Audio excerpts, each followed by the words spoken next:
going to be wrapping up this series with the Agentic Commerce Protocol. Let's get this wrap up. Spend all week on this. Just make sure everything's going. Streaming. All platforms are go. All right, let's get all my windows pulled up. I got to get a stream deck. It's upstairs. I probably could do a streaming on getting my stream deck working with Companion, but we are not doing that today.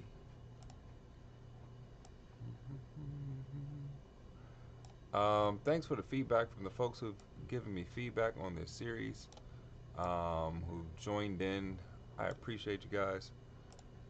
It's been dope. Here we are now. Sorry, still getting everything connected.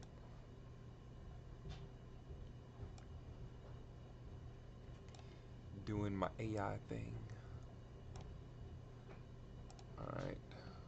Appreciate all the love. On the, I know I did my wife's birthday card. I've been meaning to post that for like the last, well, for a while. I was going to do it like the day after her birthday, and that never happened. And then day turned into a week. Yeah. Alright. So I got everything set up. Let's get going. So where we left off. It was like 3 o'clock in the morning, and I was delirious. But let's see.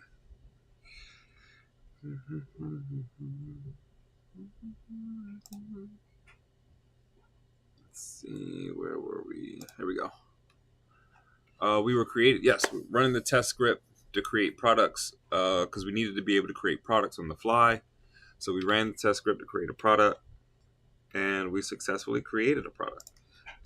So now when we go to our sandbox account, we can see we have a product in there from our script, and we're closer to the Agentic Protocol and our checklist.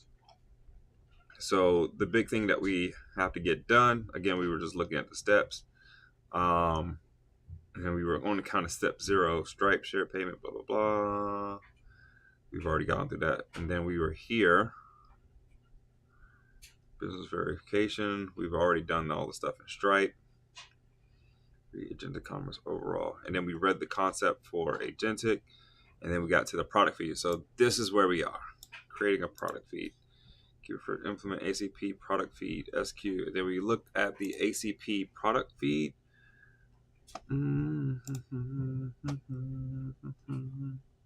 So this is our product feed, and then we had it come up with a plan.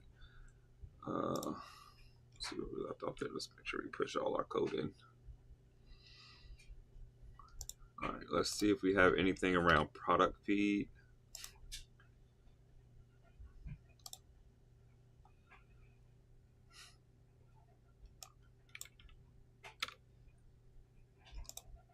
There we go. Where are you? No. Whew.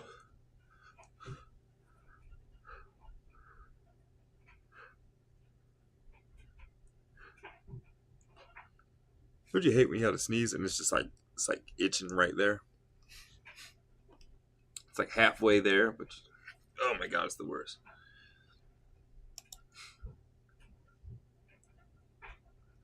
What have we not done yet? Product feed, agents to checkout, delegating payment handling, agent, blah, blah, blah, blah, blah. Yes, we know we haven't done that, but I am looking to see if we have written. All right, looks like we don't. All right, cool. So remember back in our draw how the system works. We have the full context that we've updated. So now everything that we've done up to this point has now gone back and I've updated our full context. Now we're going to set up a new feature, which is our product feed, which is going to feed into our task list, get into delegation, action subs, and then boom, feed it right back. So let's go ahead and rock out on this product feed. I'm going to make this pretty quick. I don't think we need to take a bunch of time with this. Yeah, here we go. Stripe product generation. Boom. All right, so you're gonna go into plan mode, and then we're gonna go new feature. It's already gonna know what to do there.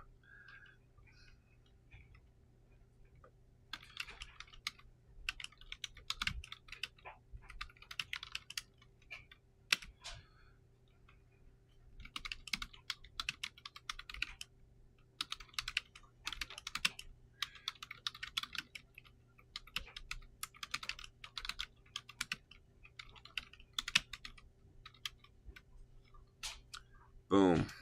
Nice and simple. That's our next action. We're going to create the product feature spec, and then our action plan is going to come up. Now, the thing we've talked about is, working through this workflow that we've established here. This workflow isn't really It's not really a spec workflow that works off of a PRD. Like I said, I tend to work on a more of a feature set versus the product set.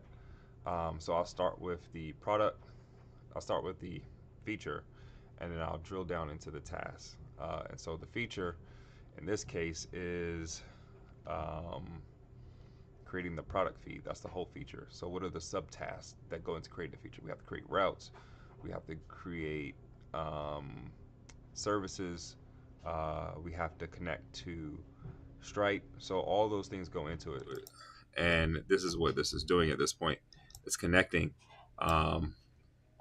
So you can see, it'll build a graph. All right, I need a product feed. Boom, Stripe controller, fetch. Everything I was saying, it's just confirming what I was just saying. Don't you love when that happens? You're like, hey, this sometimes I wonder, do I know what I'm talking about? And then stuff happens. And I'm like, yeah, maybe I do. Or maybe I don't. Who knows? All right, so boom, we're going to phase 1, phase 2, phase 3, phase 4. I'll be honest with you, this looks a little too complicated.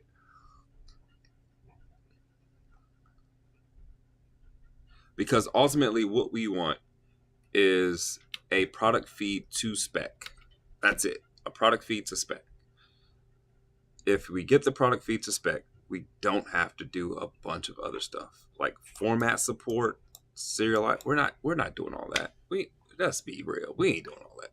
We need Agentic Commerce Protocol working. We don't need all that. Add e-tag support, background refresh mechanism. I mean, I guess that stuff is valuable. I don't know, but it's not really what I'm looking for. Performance and caching.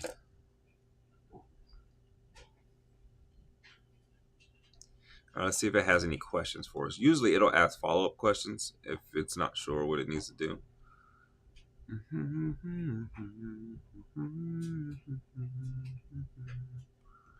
Security, rate limiting. That I do want to make sure we got rate limiting.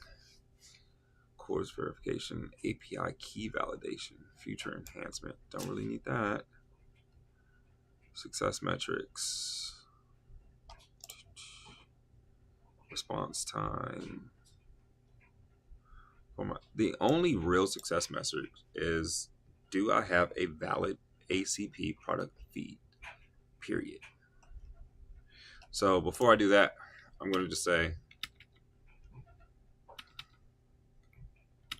I'm going to go in here. Where are we? Here. So we know we got to do this product feed. I'm not sure what it means. OpenAI flags. Field reference integration for providing product data to merchants. So this section outlines the key logistics, how feed.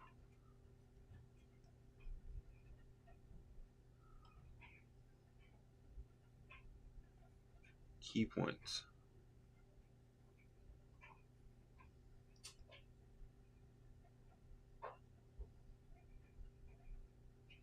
Required and optional. This is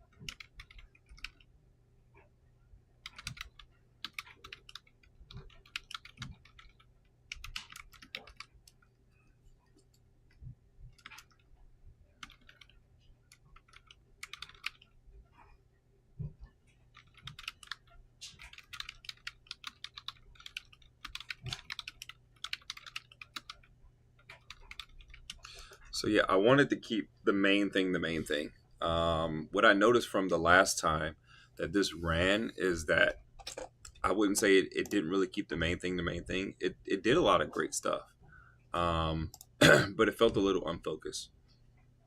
So we want to establish some focus with that. We wanted to do the work we're asking for, which is, but it felt a little. I need you to make a product feed, and the work they did last time, it was like, all right, the main thing was I need a generator, and yeah, it did some extra stuff and made it super compliant, but like I needed a generator. So same thing here. Like this is all I need. Let's do that. All right, so let's look at it now, see what it did.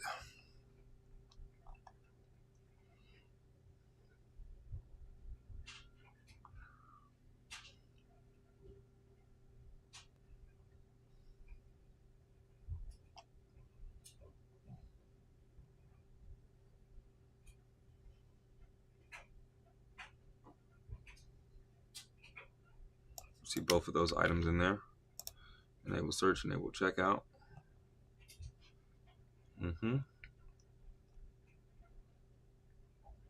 Yeah, we see all this. Enable search, checkout. So, and it's getting the required fields. So we know it's like it's doing this work properly. Priority 3, creation guidelines, field reference compliance. Priority 5, freshness implementation. Frequent updates, real-time data. Boom, boom, boom, boom. 15-minute refreshes. Implement on for frequency. Sometimes real-time strike fetching. Boom, boom. Revise. Implementation phases. Phase 1, ACP compliance foundation. Now we're talking. Phase 2, field reference compliance. Now we're talking. Phase 3, freshness and performance. Discovery optimization. Now it gets it. The problem, here's what I've seen people do recently. I've had people like work on this workflow. The thing that I've seen recently is not challenging the output. You get it as is and you go, all right, man, it's supposed to be perfect, so let me go execute. And then you end up, now you're still getting better quality than most things, but you end up like, oh man, I'm down this rabbit hole. I've been like, it's executing code, and code is good, but like I don't feel like it needed to do this much. It probably didn't. So how do you simplify it? You know, it's okay to go be critical of what it's outputting and go, all right, well, this isn't necessarily what I want. Like, how do I get critical? Again, we're looking, here's what we're trying to establish. This is only, up to this point, it's only cost us 27 cents. How do I get the most leverage and get the highest quality output at the end? Again, let's look at what we're doing here. Boom, boom, boom. We're working on this context section here. And really what we're doing is we're working on this context. So we already have this guy. So now we're working on the feature related context. The more well established our feature related context is, the more established our task related context is, the better our sub agents are going to execute.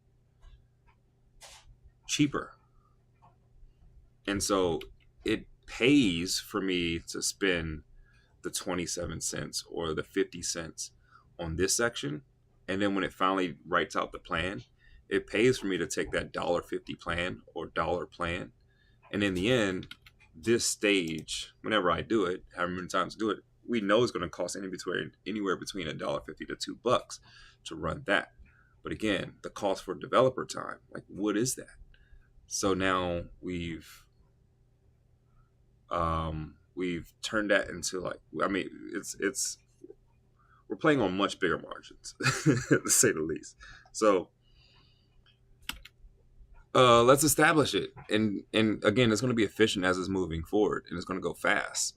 How do we get it to move fast and maintain value?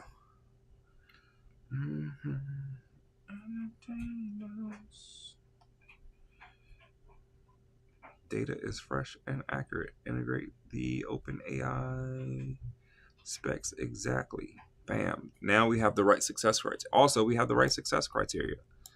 We know exactly what it's trying to do. All right. So I always have this rule before I put this in act mode when I'm using this workflow. And these workflows are, I'm gonna like do a GitHub repo with all this stuff in it so I can like maintain this stuff. Right now it's just on like my Gist account, publicly available. But let's just do this right quick.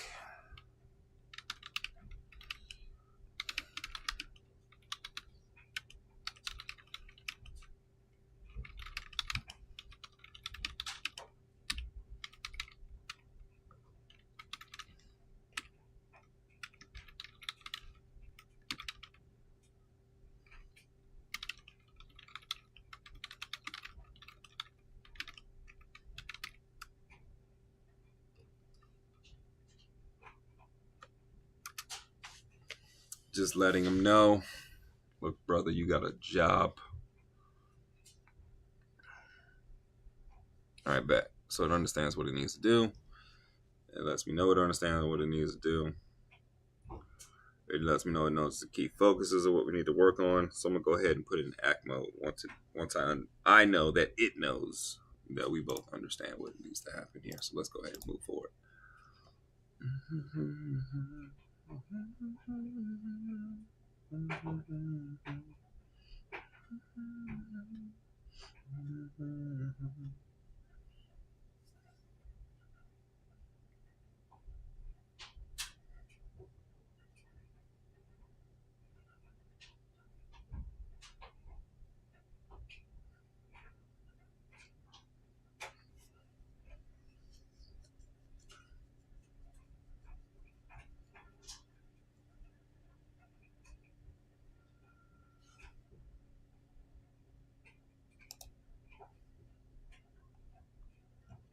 You know, LinkedIn, they should actually include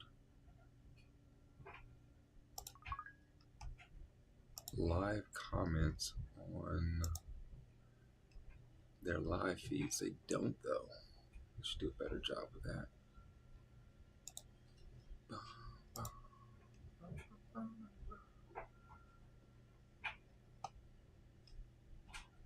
All right, so right now it's like building out our plan. We get our feature specification, feature requirements doc, and then our functional requirements doc, and then it's going to do a technical requirement doc, and it's going to do a Gherkin specification document. So that way we have the Gherkin because it's like, here are the features in plain English, but on top of that, we get the ability to write unit tests right behind it. Like, did we execute on this story in plain English? Yes or no?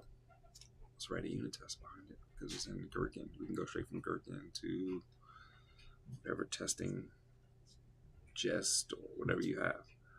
And then lastly, we have our actual document.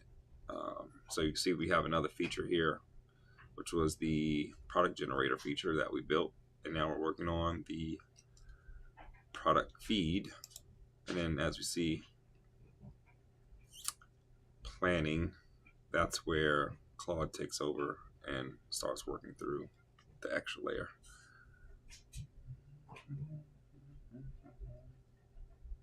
Sometimes it throws a README in there. I don't know why though. I don't like care for it. And then sometimes it has a tendency to throw it out here. Thankfully, we don't have one of those. I'm not saying it's perfect, but it's pretty dang good. What are these? Okay, today's Friday. I figure everybody's in weekend plans and I can just throw some content out there. Something to see when you return.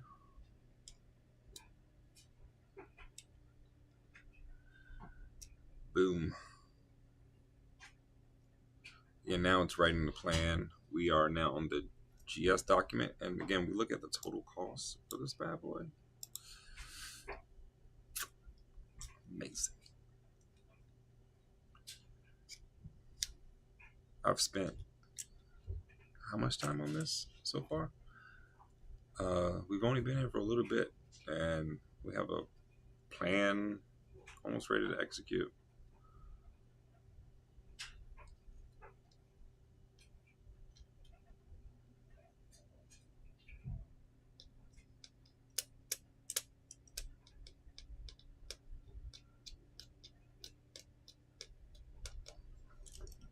Ooh, are those things running? Oh no, that was running my script. That's running something. I got two things over here. Let's clear out. I always like going all the way out, clear it, coming back in. Let's clear this out. No, it's kind of redundant.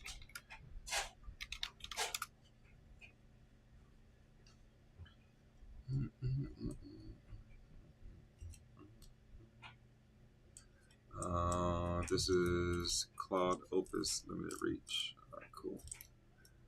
I know it's using Opus, which is the smartest model. I'm glad to use that to kind of help me work through the plan. There's more positions to use Opus, right? I don't need a million context window when it's splitting things once you have the larger context. So it's like once this has been established, I don't really need to be concerned with like the larger context windows because all my work is here. So we can use the smarter models because we're not sending a bunch of stuff to it, which is a little bit more expensive, but we get high quality returns, especially here. Super high quality returns to use the more established models. Could we use the less established models? Yeah, it's super refined what we're asking for, so we can use a less established model. Will the quality be just as good? I don't know. I haven't really tested. Maybe it's 80% of it, you know, but I don't care to save a buck for 80% of it. And plus, we're using like Claude Max, so it's whatever. Boom. All right, now we're on the task list, and again, check out the rate. Like I said, we usually land somewhere between $1.50 and $2. I mean, if we land under $1, amazing. We've landed under $1. Only thing that tells me is like the overall context has gotten better at the top layer. And then as that's more established and that gets better, then we can be more refined going into the features. At first, I don't know. I haven't really pushed it as like on a massive code base. I know I try to like localize as much as possible. I do have some like larger code bases, but right now, like my theory is like you have the diminishing returns at a certain point. So when you have nothing, then it's expensive, and then as you have stuff, it's like it gets cheaper. But then as the code base grows, you know, the quality gets better. But then it's like my theory is when the code base hits a certain point, then the diminishing returns happen and the costs start going up again. I haven't hit that point yet, and the models keep getting better. So I don't know what that looks like, but I do believe it exists. It's like, you know, at a certain point, I think vector search is great, but at a certain point, it's not practical when, you know, maybe at 100,000, if you're dealing with 100,000 documents, or maybe you're dealing with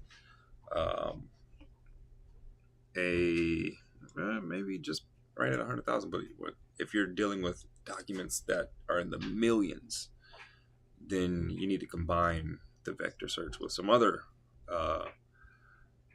strategy. And so I think the same thing applies here. You're going to need like more than one strategy to be able to, if you're building a massive code base. But why are you building in a massive code base? I think some other things might have gone wrong.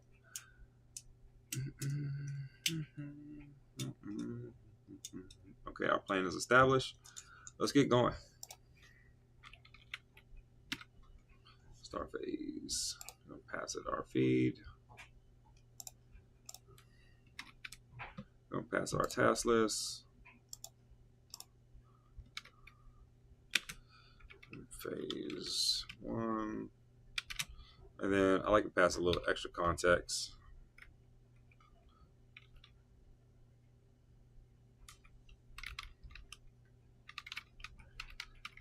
Sometimes it puts the planning on the root. I really want the planning here.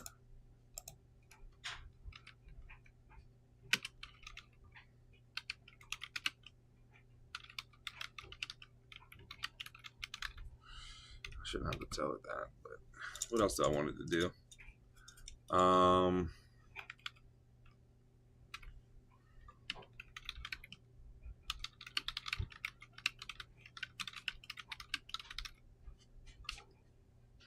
Let's see if it improves the quality. And then we're going to go in plan mode. Let's rock out.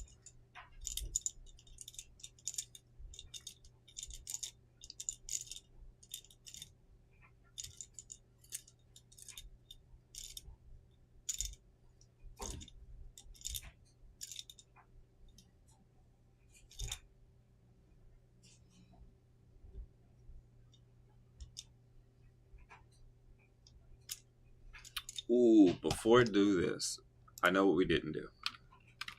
I'm going to do this right here on this window before it runs. All right, so the thing that I started doing recently is after I do like a massive code change, I'll just run the init again, and it should update our Claude.md file, which is like our main Claude file, just because I want to keep that up to date. So it'll check what we have, and then it'll run an update based on our code changes, which is what I wanted to do. I needed to have, again, we're talking top level context. I want our top level context to be high quality, because when we get into delegating and establishing work, it's going to do a better job. So before that runs, let's make sure we're good. Gucci.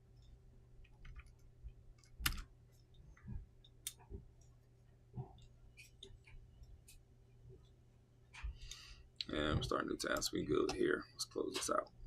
Don't need you anymore, sir.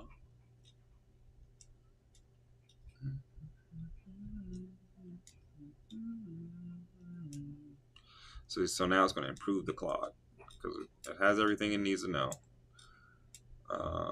So let's make some improvement to our Claude.md file,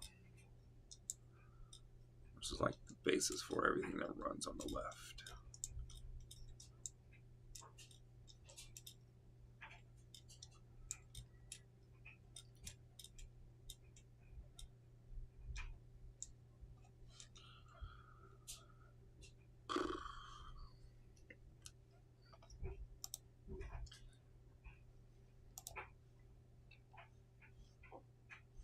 Like I say, the waiting is most of the work.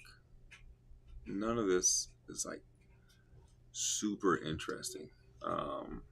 Somebody had said something like the fun has been taken out of coding because you don't get the same kind of dopamine fix that you used to get from writing it all, figuring stuff out, and overcoming things. It's kind of right.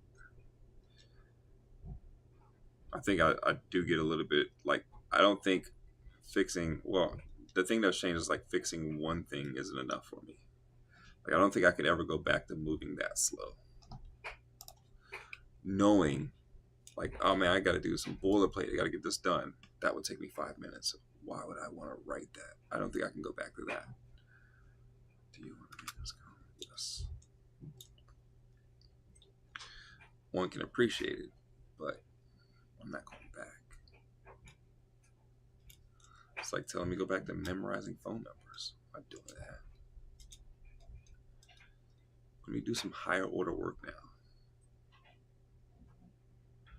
So yeah, I get there's a lot of like heart that has been taken out of where programming is today, but you still got to learn how to solve the hard things.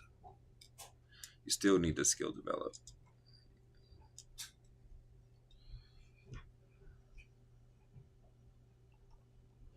Boom, here we go. Let's run it. Run it up. Run it up.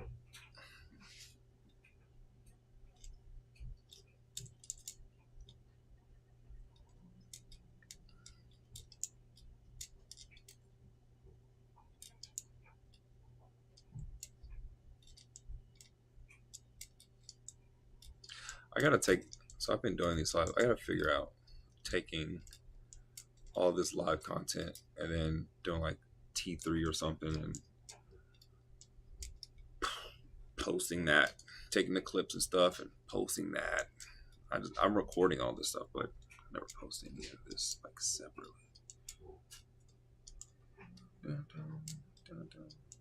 At some point when I get heavy into it, like that will be a thing.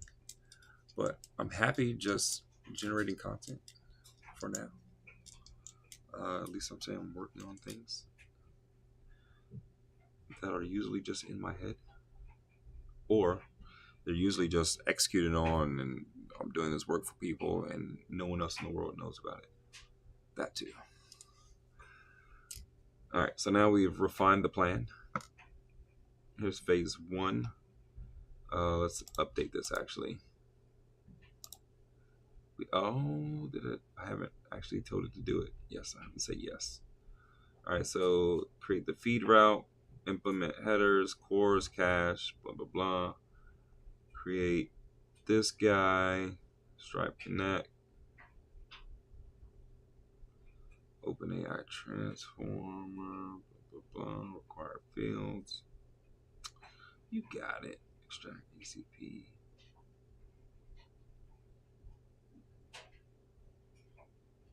It's going to run 3 fields, 3 of them simultaneously.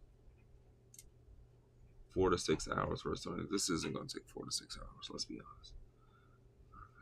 I like that it tries to give me a time, though. Realistically, that's probably would have taken it if I were doing it manually. But, not today, Boomer. Not today. Boom. Now it's going to start working through the planning. It's in act mode. It's about to get active.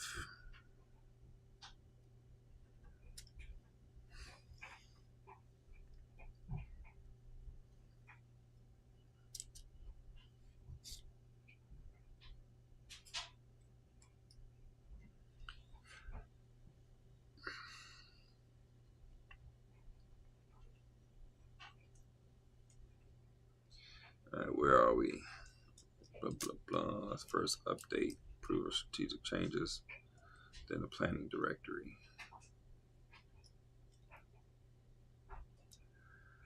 Yeah, go ahead. Do your thing. All right, now we got a planning folder. So you see our planning folder started to come in. Agent delegation, task updates, phase structure. About to get active.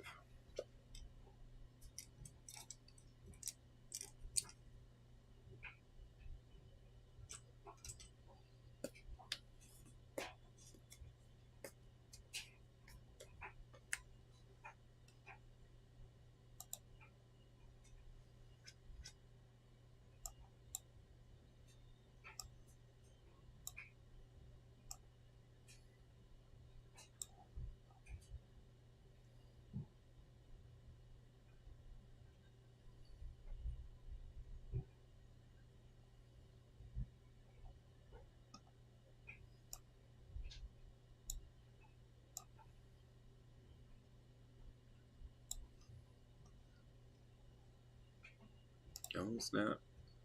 All right, fine. Don't touch it.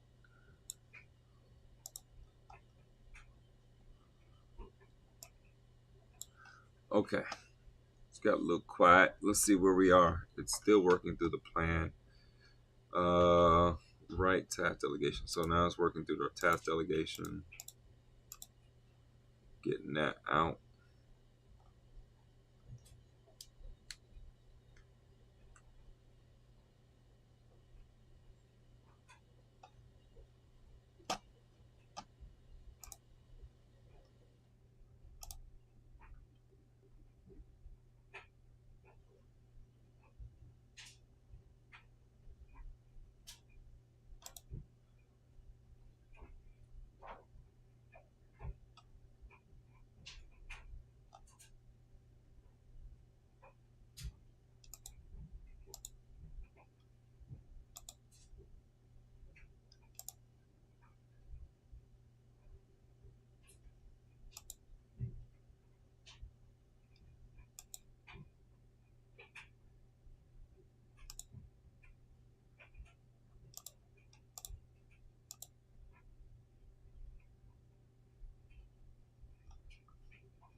this should enable future instances or clicking. Oh yeah, we're not doing anything. Let's go ahead and eliminate this guy. Choose you. Wait, I don't know which one it is, to be honest with you. Is this one? Yeah, let's do it.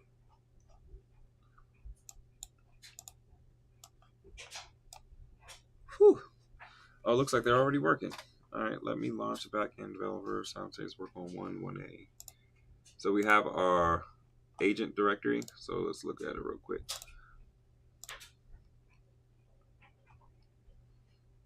Task delegation for our phase 1. And then we were talking about like where we execute, how this works. We're just looking at that. So we have our task delegation, part of the planning. You know, this guy's going to work on this, this guy's going to work on that, this guy's going to work on, so we can see where they split off the work and then where they come together for integration. And then we can call phase 1 complete. Boom, that's phase 1. Now, every time it goes through another phase, it'll generate a new document and it'll go through each of these phases doing the same thing. Again, that's where we establish our task-related context. So we have our feature-related context, which is what we did up here. This is feature-related context. Now we start getting into task-related context, where it starts splitting these things up, and it knows exactly what it needs to get to. Subject agent. Let's look at the preview. Yeah, it knows exactly what it needs to get to, and we're describing the breakdown of what needs to happen specifically for that. So again, we've taken like this larger context, and you can see as we're pushing it in, it's like, look, this is the only thing you need to concern yourself with. This is the only thing you need to execute on. Here is success for you.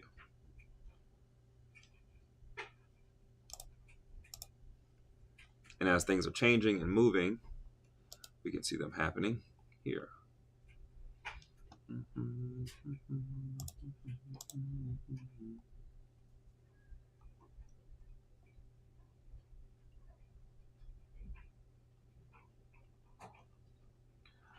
All the logic we need to be concerned with, and then drop the updates. As it's dropping the updates, it should be just going through committing, as it's getting the git commits, it should be committing the code to Git.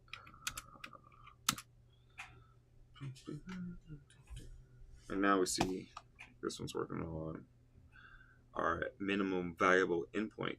That's pretty cool. Minimum valuable endpoint. Stripe data fetcher, overnight transformer. All these things are being established. You can get whatever you like. Yeah. All these in progress. Check the token counts. Let's be real. Again, cost effectiveness. Check the token counts.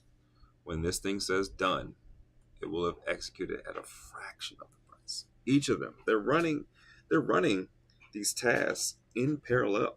So not only do we get the benefit of having cheaper outputs, it's all running at once on multiple tasks and multiple files all at once. And so it knows where, and again, the way my workflow works, it's establishing where it can overlap without stepping on another agent's foot. And then there's a layer, if there ever is needed, there's a layer to bring it all together. And we saw that, right? If we look at this document,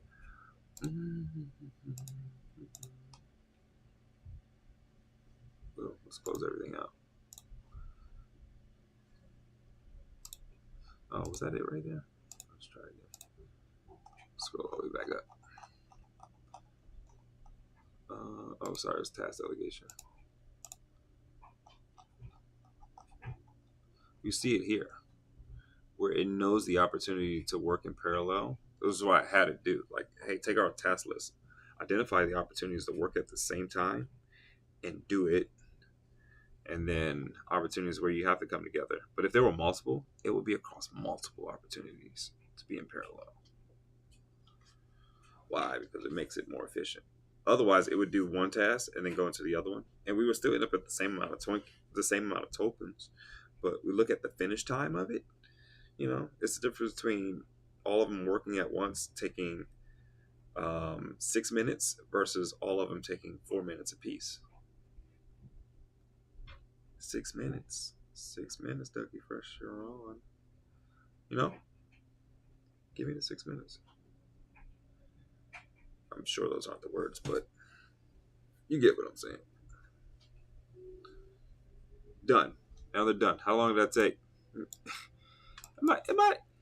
Versus taking 4 minutes apiece. Again, one took 5 minutes. The other one took 4 minutes. Now, total time, because they were working in parallel, total time, we're probably going to be out of here in no time flat.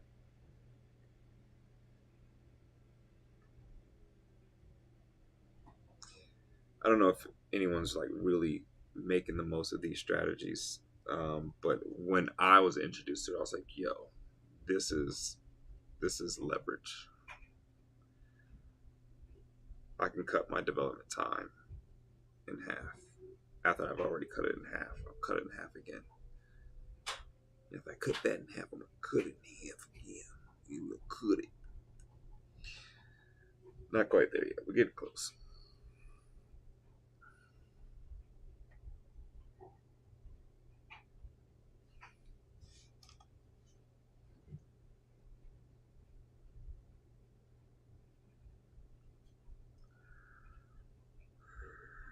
Oh, boy.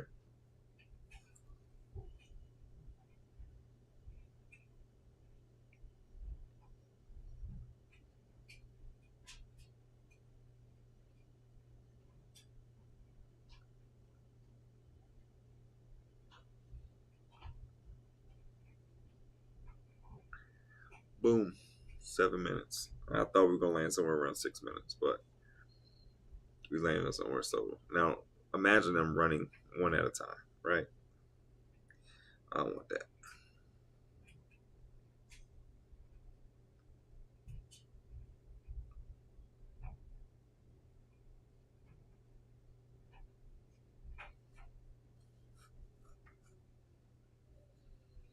Getting pretty close.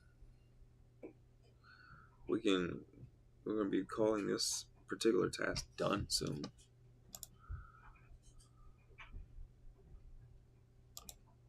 Oh snap, Gary! What up? What up? We are building Agentic Commerce Protocol. This new release as of September. What was the date? September 29th, was it? I don't even know. I think it was September 29th. They released this Agentic Commerce Protocol. So basically, if you wanted to sell directly inside of OpenAI in the chat interface, you could. It could be a thing. You could sell directly in the chat interface. Now, what do you have to do? You got to get to product readiness. What does that look like? That is what we are doing here today. We are showing you how to go from your Stripe account, your Stripe store, and get to product readiness with your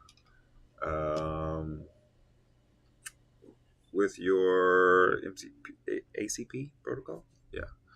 So we're going to stand up a server with ACP that we are going to submit for readiness to OpenAI and allow this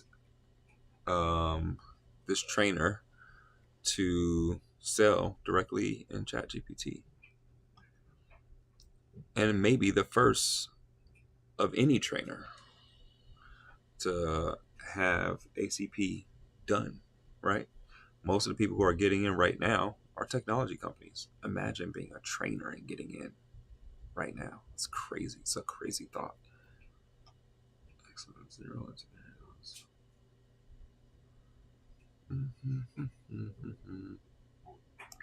Appreciate you stopping by, Gary.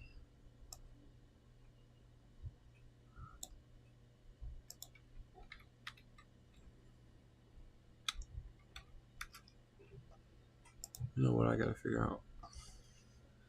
Do I have like the Twitch stuff working? Here we are.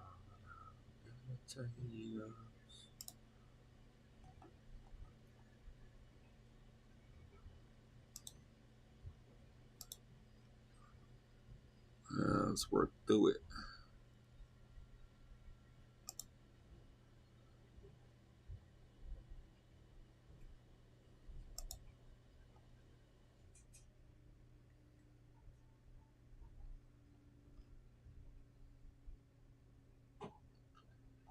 All right. Ooh.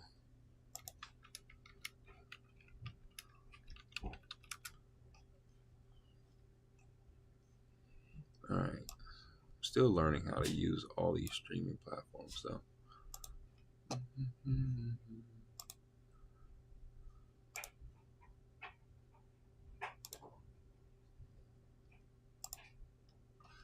All right, where are we? Short. Let's boom. Now we're on part 4, which is the final review.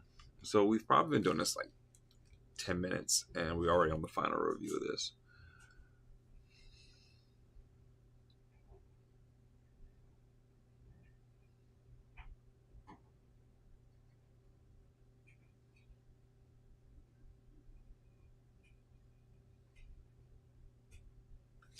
I was going to create our commit. Where is that?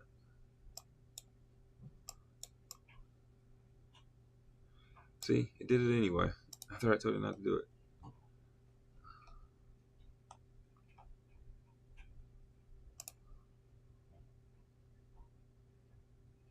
Ugh.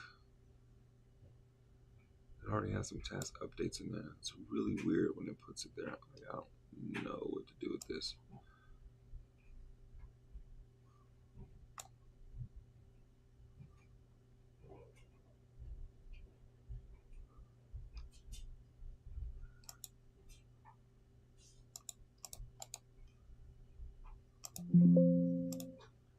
I don't want you there.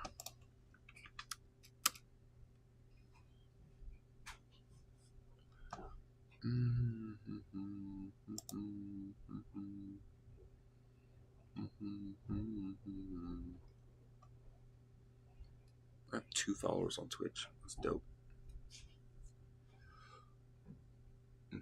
Someone said something about going through the period where like there's no one watching, but you got to do it anyway, which is cool with me. I don't think I'm necessarily doing this for anybody specifically. I just notice when I'm posting the content, people care. There are people who are writing, going like, even if it's just one at a time, they're going, "Yo, this was good. I really appreciate that."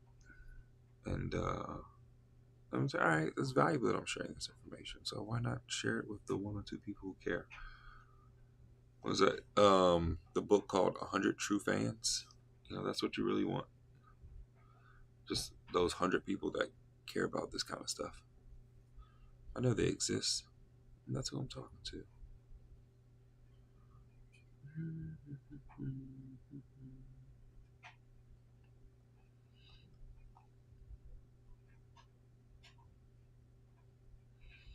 So our code reviewer is reviewing everything, making sure we're good here, making some suggestions if they need to be.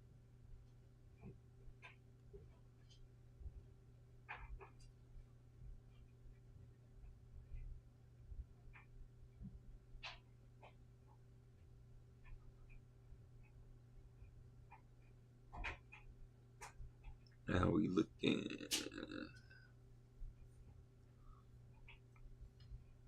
All right, so the next thing I'm gonna do is I'm gonna go straight to phase 2. What was it? I think I was talking earlier about like the dopamine thing and like not being excited about code is because most of the time is spent waiting. Like it is very easy to get hypnotized by what's happening, right?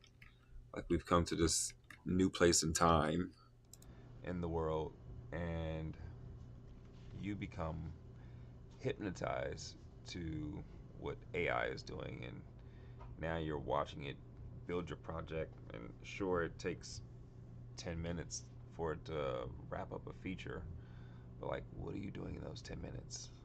Before, I was doing Google searches, I was debugging things, and I was going back and forth. I was like kind of establish what my next thing was, and now it's, I go from one prompt to the next prompt.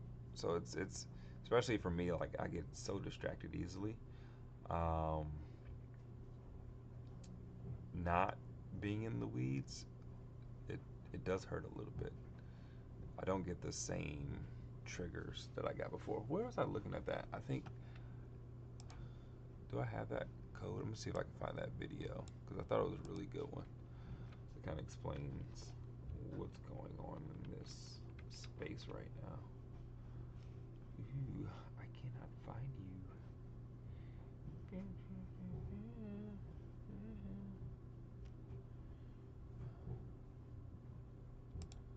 Oh, I'm hitting all these windows I have open. I have so many tabs open.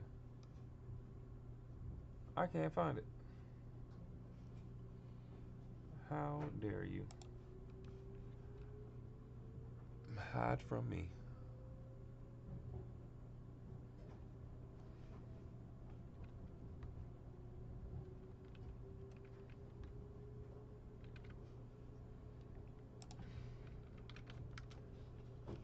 I think it was by syntax. Let me see. Syntax. Stop.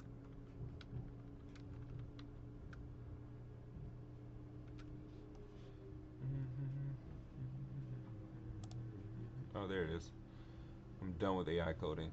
That was somebody. That's he was talking about this. Yeah, like you don't about not getting the dopamine hits anymore. Um, and believe it or not, there's a lot of folks who just can't focus who do have ADHD because I don't know. I feel like for programming, it's a bit of a superpower. So there's a lot of folks who are neurodivergent in this field, and it's a it's a thing. And the other thing I'm seeing is, and I said this, I told a buddy of mine this probably last year. No, it was early this year. I think it was back in December. Before the new year, I was like, the biggest thing that's gonna, as fast as AI is going, one of the movers in this space is going to be mental health. It's going to be a huge mover in this space, especially for engineers. It's going to be a huge mover for the mental health of engineers because Because our jobs are changing.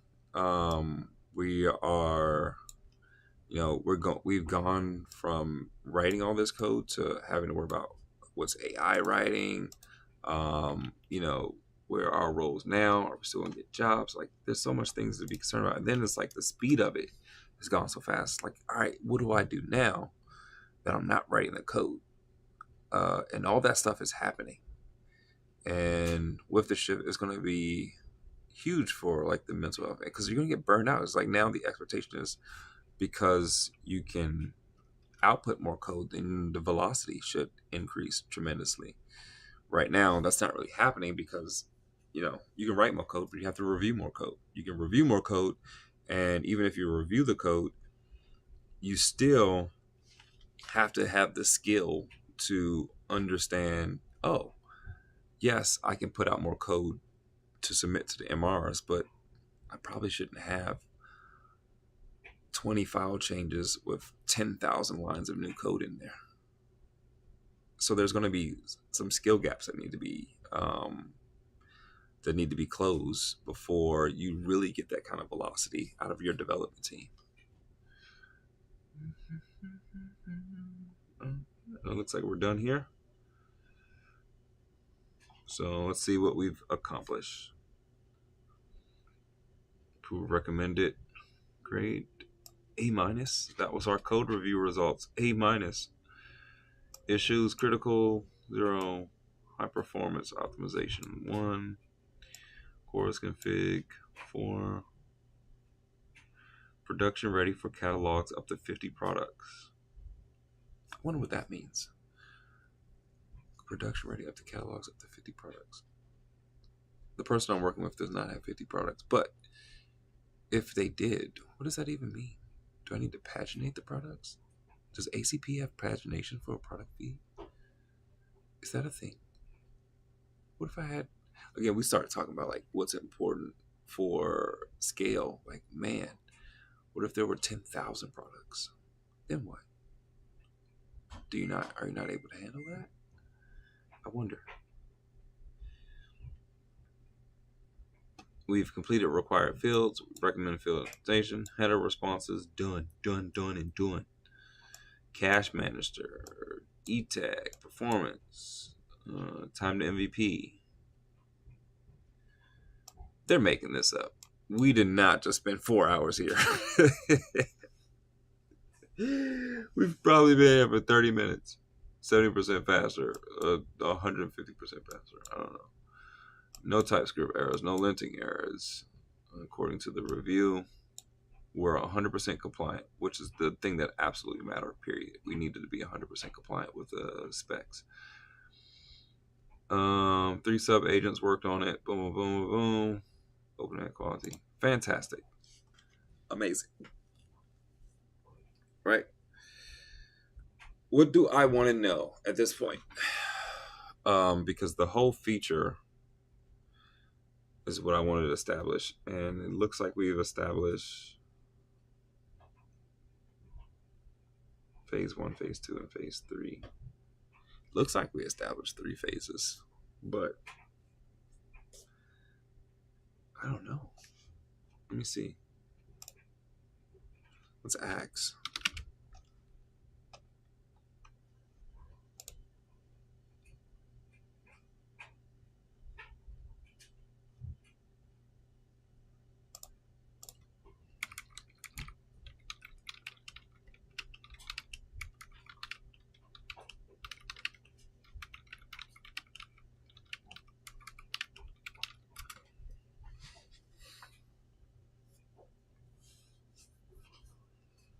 I'm curious. Did it sweep through everything in that 30 minutes? That would blow my mind, to be honest with you.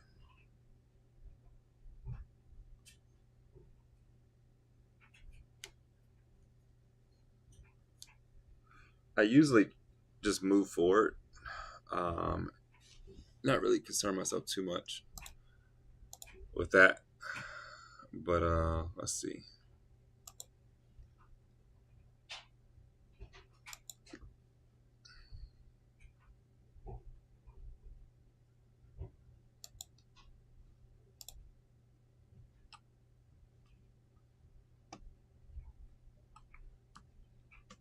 Right now it's updating the task list file. And let's see if it executed on the majority. I mean, we did simplify the task list. So maybe it was able to work through everything. It shouldn't have been. Because I've only asked it to get through 2 files. Hey, gang. What's up?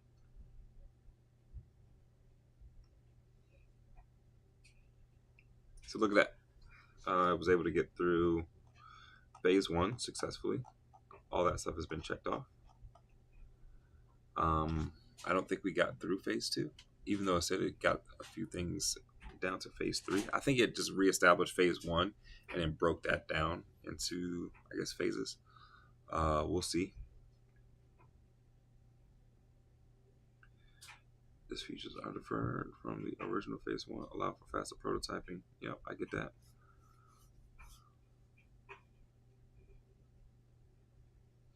Which is what we wanted. We wanted deferred because we wanted to move quickly. And I don't need to establish every little thing that's in there.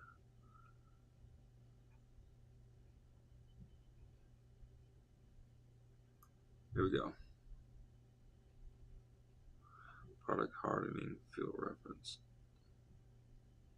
All right, so the other core things that need to happen still have not happened. Great. So let's get those done.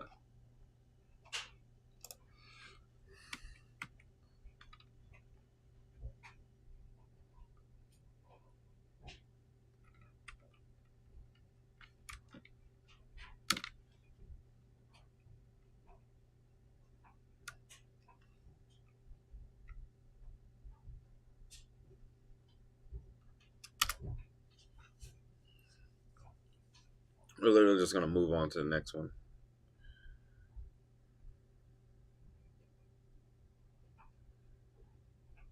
the one thing I've been experimenting well as well as whether or not I need to go into plan mode for it to start to for it to execute correctly.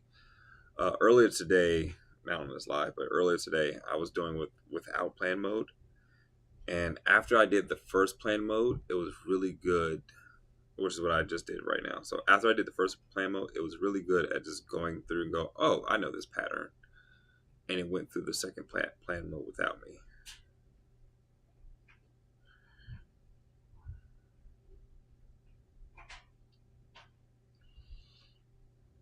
See, so it knows the once it goes, all right, yeah, I'm probably gonna switch this thing out and work it.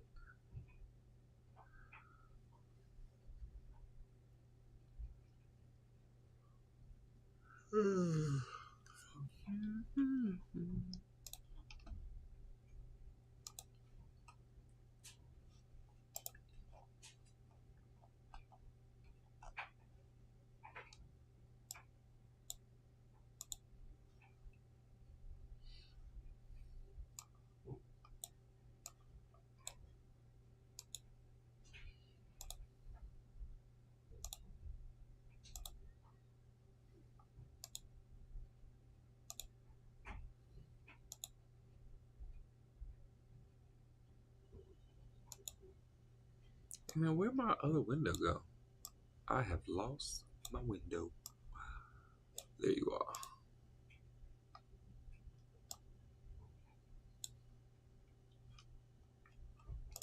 Okay, so now it's establishing the plan. What do we have?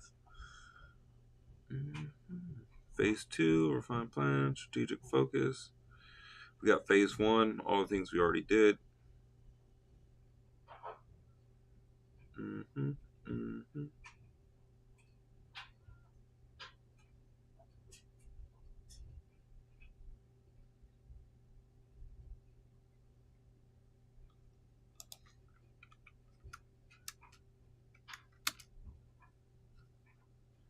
Yeah, now it's going to execute. I like it. What would I do? So if I were still coding and I looked at something like this, like it would be, this is where like I'm kind of okay with not having like that dump anymore, because I used to talk about this, like I would not be happy until I built like a feature out. So here we are, like we've established a feature. I wouldn't be happy until I built the feature, and I don't care how long it took. I won't be happy until I built. Getting a task done, all the little tasks in here, that don't mean nothing to me. I'll take the little dopamine hit for that. But getting a feature done, man, make my day. Make my day. It would make my day, and I probably wouldn't do any work for the rest of the week after I build it. And we're talking like we're not talking small features. Like I would build a feature out. We needed chat. We needed to do WebSocket connections. We need to make sure our WebSocket connection server. Oh, we need to establish that and do secure WebSocket connections. So I got to handle some OAuth stuff too. Right, that whole thing was the feature. All the little components, the front end components, the little chat boxes that went with it, the guardrails that went on the back end. Oh, none of that stuff. It was the whole thing. I got the whole thing done. Got the dopamine hit. Man, that was good. And if I didn't get it done in a time, so I can look at something, man, I can get that done in a day. If I did get it done in a day, what does that do mentally? I don't know. I feel like it was. I got so dependent on it that when it didn't happen, it created like this depressive state, um, which is not what you want. You want, like when you're coding, you want even kill. I think the one thing that AI has been able to do for me that I think is a benefit, even though I don't get the same level of dopamine, it made me even. Because it's like, all right, feature, that's cool. Task, that's cool. And it made everything even, which sometimes works against me because if I'm tired, I'm looking for a dopamine hit. I don't want to be even. I want to be hype. It sounds like a drug. Programming is a drug.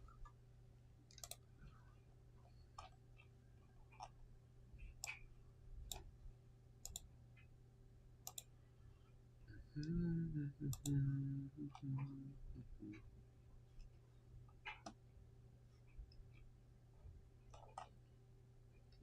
do we have here? Oh, that's our task list.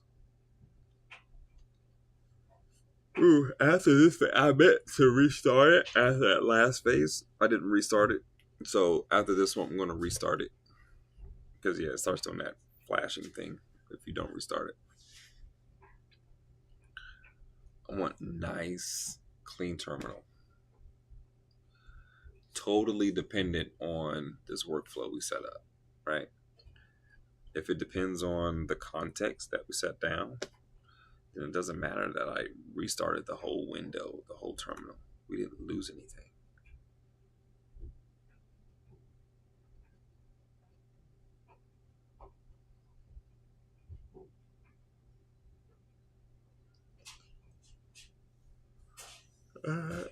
Boom, boom, boom.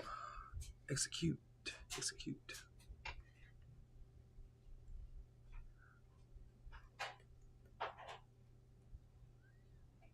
I think right now it's still working through like writing.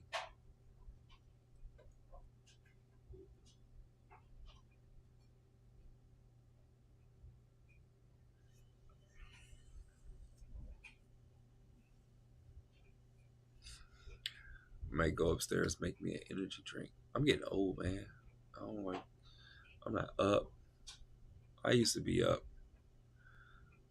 24 hours, 48 hours, and just give me a 2 liter of Mountain Dew. We good. I'm up. Now you can forget it. Sometimes I'm in bed at 8 o'clock. I know I don't look it, but 30, 30, 37, 37 hit a little different. I'm sure I'm gonna look back on this like, yo, you're crazy. 37, come on, my guy. That's where I am today. Where's my phone? I can't find my phone. Anybody calling me anyway, but it'd be nice to know where my phone is. Oh, there it is. I'll lose it right in front of me.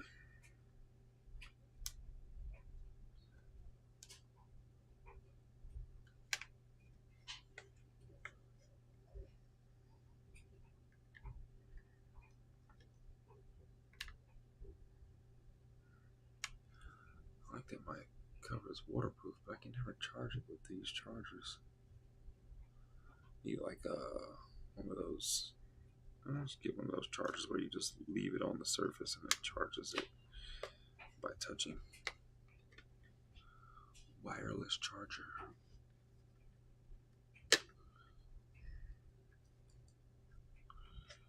Perfect. Jeez, are we already done? There's no way. There's no way it just worked through that whole thing that fast.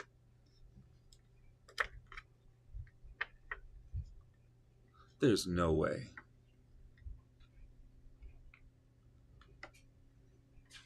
I know I wrote this workflow. There's no way. Did it really just work through this whole thing?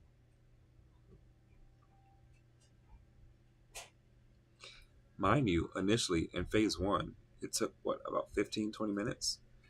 We've started phase two, maybe in the last 5 minutes, and it's already done.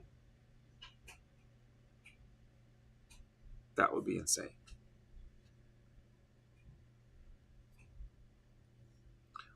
I did this funny thing. So I got through all the phases in one project, and I didn't realize I had already got through all the phases because I was still missing some stuff.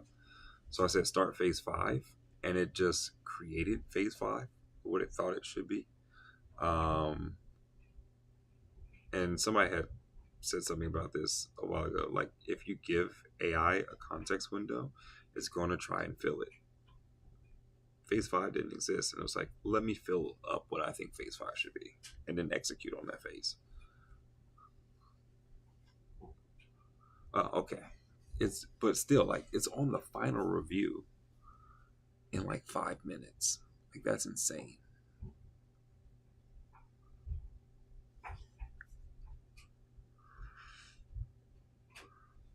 And we're commoditizing app development because of stuff like this. As much as I love Lovable and all those guys, if I went there right now and said, get me Agentic Protocol ready today, good chance could do it.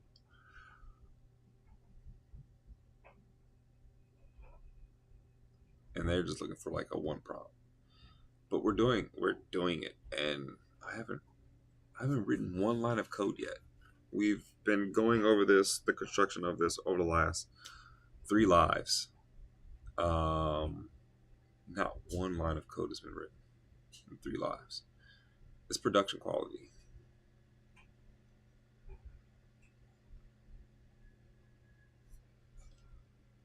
You don't see me committing code, none of that.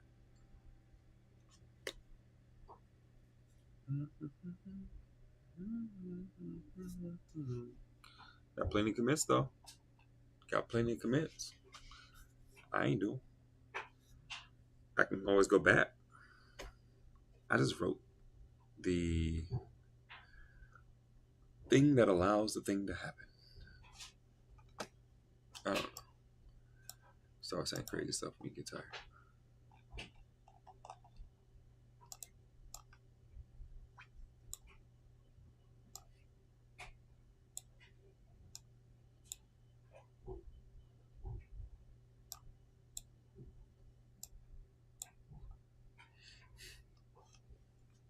Oh, our code review is going to tell us what happened as it goes through this whole thing. It's going to come back and say, hey man, look what I got. No errors. No error. Then we're going to sync it up live.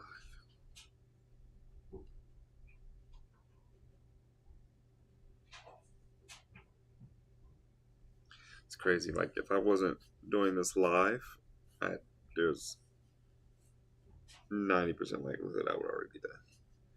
It's just something about doing it live that makes me like, all right, let me be careful about the steps.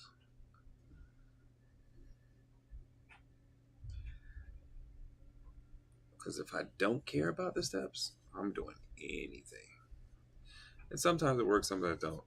But I try not to experiment when like I'm showing other people. Let's just stick to what I know. Otherwise, I do like to tinker. I do like to experiment. Like, hey, I wonder if this is going to break the whole thing apart. That's not what I want to find out when I'm live. I don't want to find out doing something new is going to break everything. Unless it's a calculated risk. I promise you nothing I'm doing right now is calculated risk. I refuse. At least for now. And all this stuff is like super established for me. Well, relative. How old is this, right?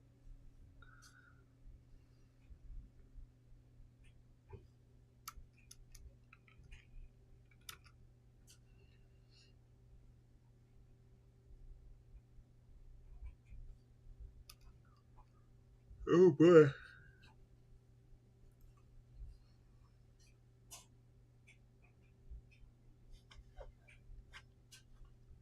I got another project I'm working on. It's just like setting up a MCP, a visualization for an MCP gateway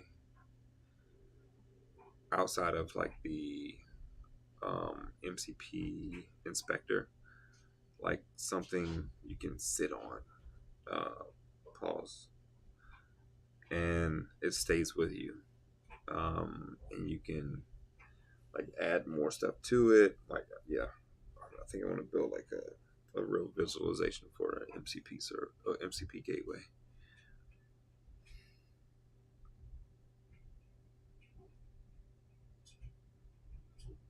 So many gateways. There's so many MCP servers I'm gonna.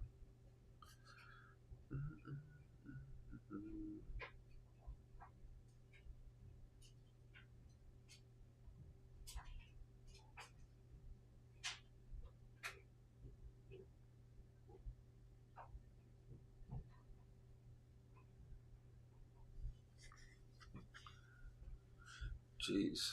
All right. While it's doing a code review, it's not running. Cannot be killed. Status complete. I'm about to say while it's doing a code review, let me go grab something to drink, but maybe I should stay. All right. So what happens at the end of this? Let's go back. Make sure we're establishing ourselves as to what we're getting done. Ooh. Oh, we got it over here. At the end of this, going to our ACP front two, we should be able to check these options off. Boom. Product feed, we should be able to check these options off. Then we get here. Now we're going to build the checkout. It's the last thing we build is the checkout. Well, it's not the last thing. Then we build the checkout, build the payment integration, security, observability, add the legal consent. We live, baby. I might handle everything up to the sandbox separately, just because I want to move through it. So once we establish the product feed, then I'm gonna go ham on the rest of these. But everything I've given you up to this point, like all the sauce is there. All the sauce is there. So coming back and getting to this point is nothing if you follow the first 3 lessons and you're running through that. It's just a matter of, all right, bet I'm gonna copy and paste everything he did in terms of steps. And when I get here, it'll be established. And then at this point, I'm gonna go ahead and sign up for all the stuff it wanted me to sign up for.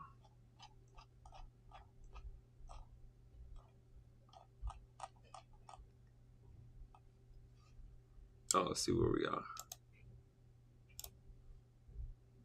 We still ain't there. Goodness.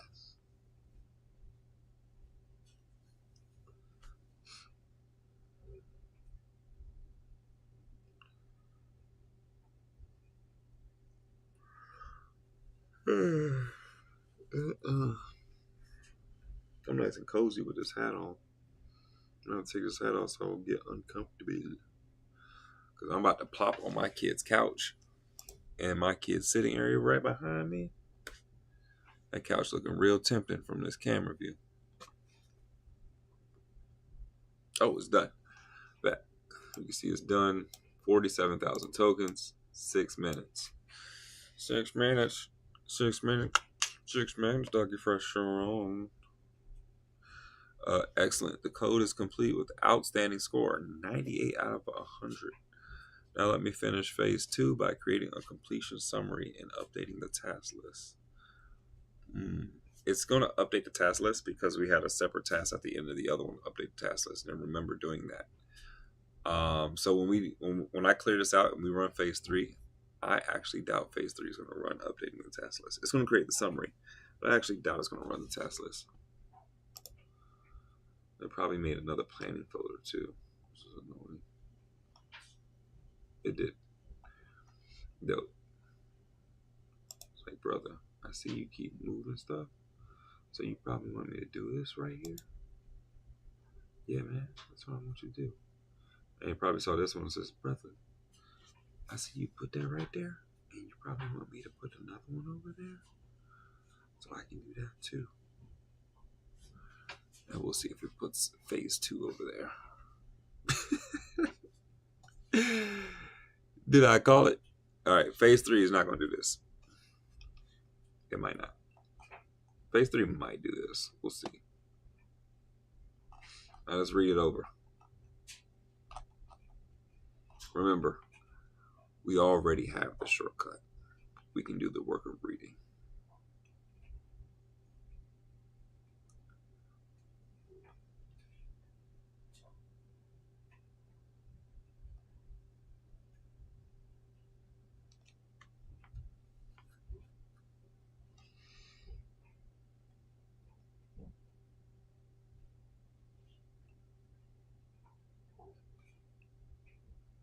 No, this brother ain't saying nothing. Dang, all this stuff is just there. I mean, if I want to read the completion summary, sure, but am I gonna read the completion summary? Probably not. No, I gotta read it. Come on, Mark. You know better. That's not me. It's the fatigue talking. Recommend a response. Complete. Done. Done. Here's our deliverable. Just like what? Just paying attention to my code rules. That's what's up.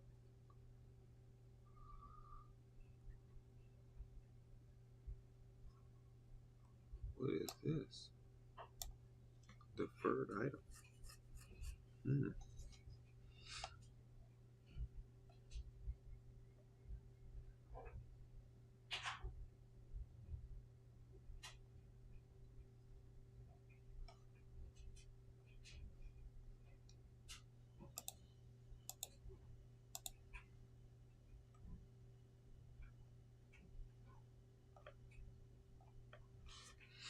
Eliminated 14 hours of duplicate work by identifying phase one already implemented 90% of the original phase.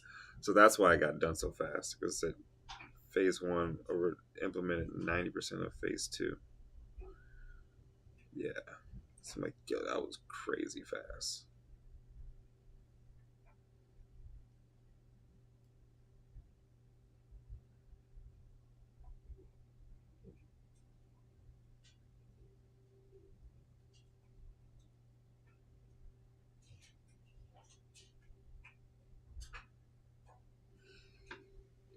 What we got here?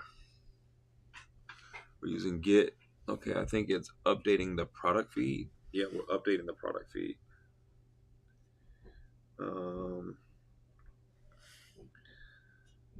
Cool. Now we're about to get into phase three,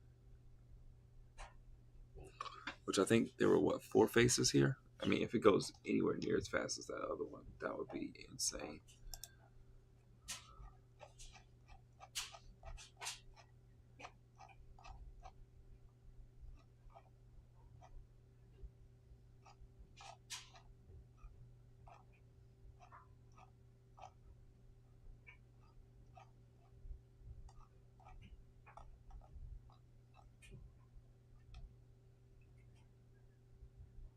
And we're going to T3, T2, T1, 4. So 4 phases. And kind of, because some of it is getting into like future enhancements.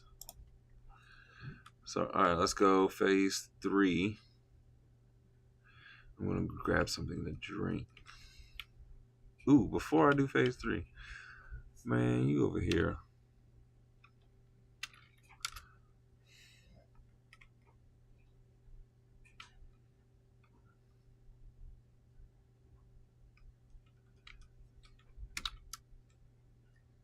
Boom. Let's go. Stop sign? I ain't seen no stop sign, man. It's my line. It's been stuck in my head for a minute. Sir, I pulled you over. Why did you pull me over? Why did you pull me over? Stop sign? I didn't see no stop sign, man. I don't even drink like that. So many nuggets in that video. That one video.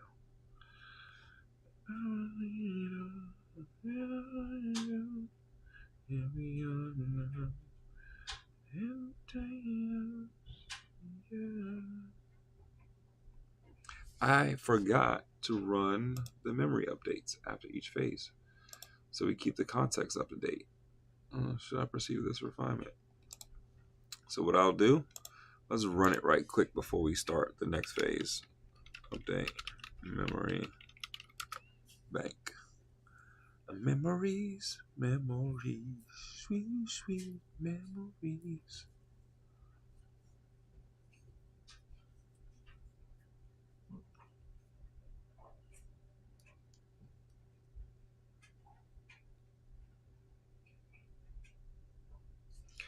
I do have to pause it.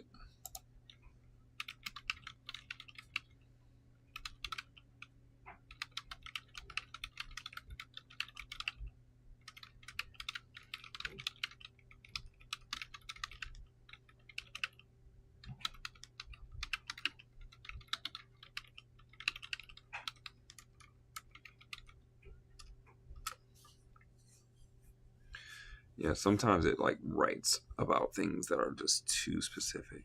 And I don't want it to. I wanted to keep a very broad outlook. So what's happening right now, if you're wondering? What's happening? Um where we've gone through this task, we've got everything done, we've committed, and we're here. We're updating docs to drop everything that we did. Some of it was already dropped, but we want to drop things here to make sure we're good. So once all of it's said and done, and we come back here into the next feature, which again, if we look at our list, we're going to have to do for our readiness list, we're going to do a product feed, a checkout API, a payment integration. They all need to be aware that each other exists, relatively speaking. They have to be aware that each other exists. And so when I'm in the code base, I want to be focused, man. Focus, man. So, yeah, I have a tendency to not keep. What is this? That's wrong.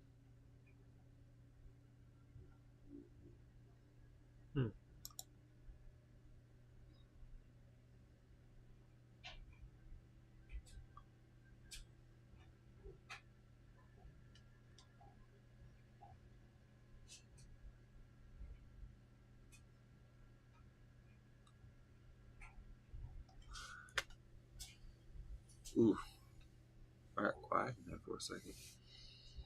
My brain was like, duh, you're going to sleep, son. Gotta get up at 9 a.m.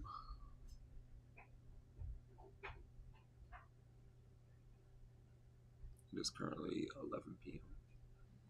Past my bedtime.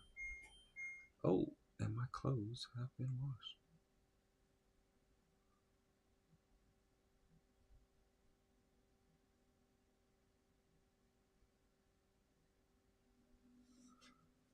Cool. Is that everything? No, it's gotta update everything.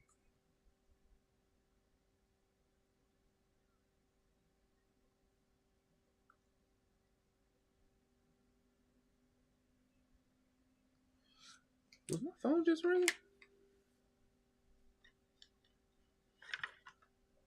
I'm like, I hear something, but maybe it's in my head.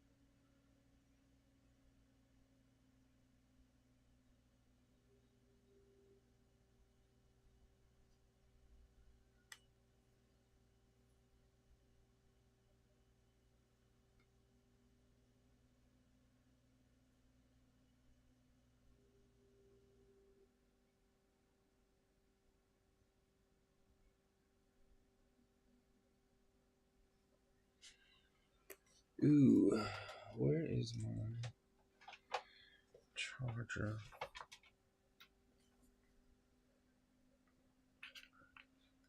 There we go.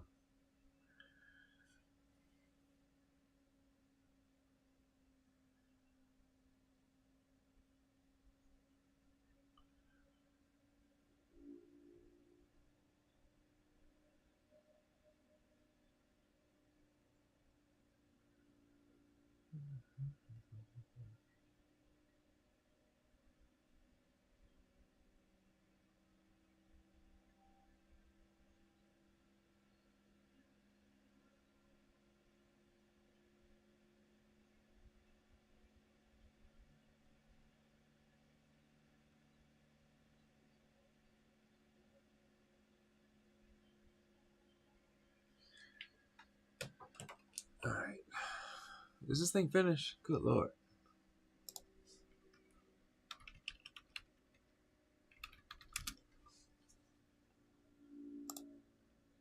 I had to wait for that to finish before I continued. Document Hub, not so much, but the memory bank, I do need to wait.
What the heck is sheep viewers on Streamblue?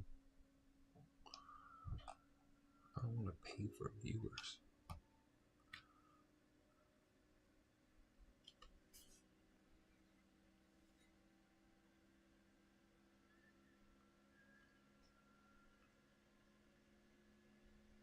Oh, another cool term, minimum viable caching. Minimum viable caching.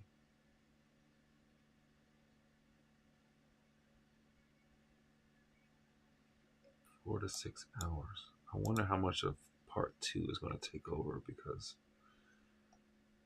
we did an MVP for this. I think part of the planning stage that I wrote is like establish MVP for X. So we had minimum viable caching, minimum viable routing, minimum viable API. Make it simple, man. Do everything and give me what I absolutely need.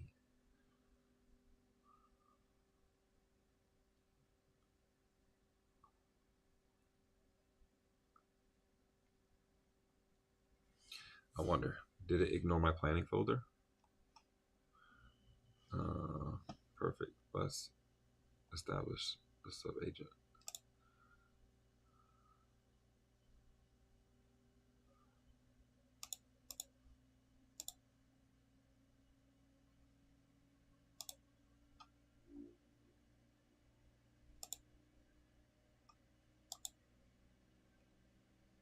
Oh no, there it is.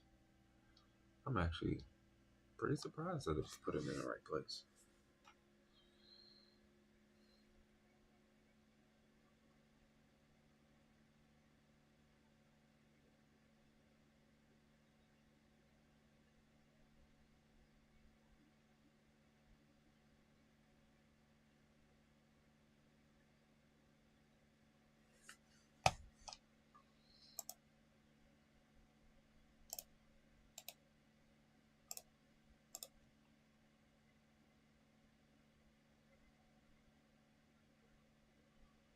Hmm.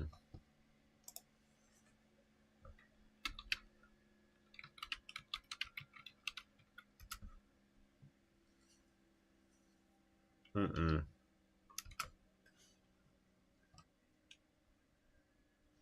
You're not about to just make up a name.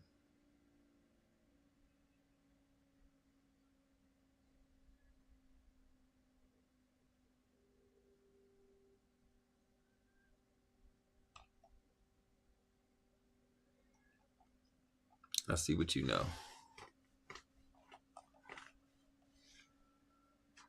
Updated system architecture, key responsibilities, glossary, added OpenAI product, enhanced technical terms, new integration terms, expanded development terms. Ooh, look at that, look at that, look at that. Bing, bing, bing, bing, look at that, look at that.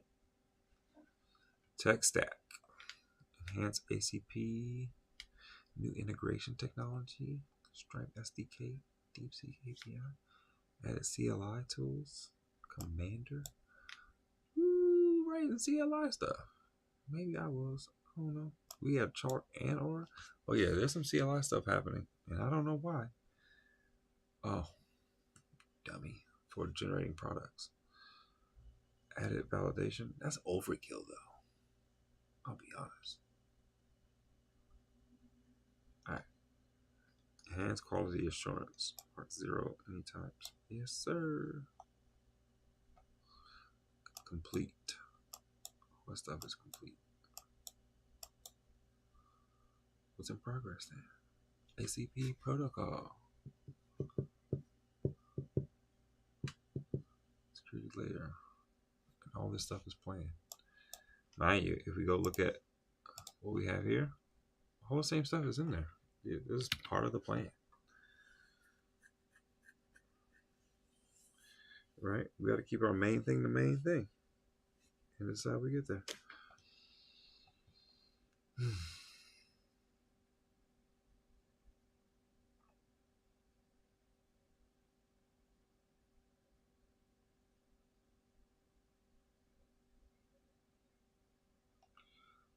Who are these fake agents? I don't have enough energy to argue with it. Guess those are my agents now. All right, let me go get an energy drink because I do not have the capacity. Been working all day. Now my body's like, all right, brother. Tired of you code. We finna shut this down over here.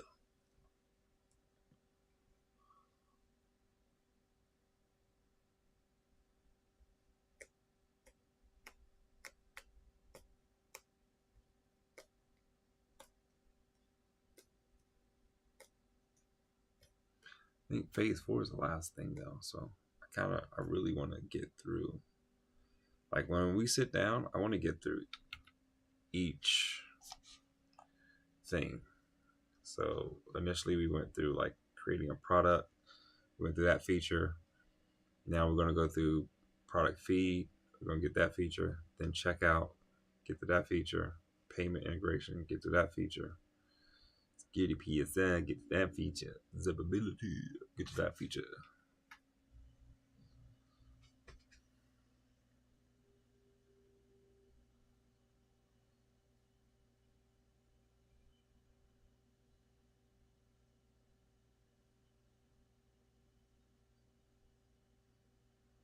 And by the time we get to end all these features, got a well-established product readiness ready to go.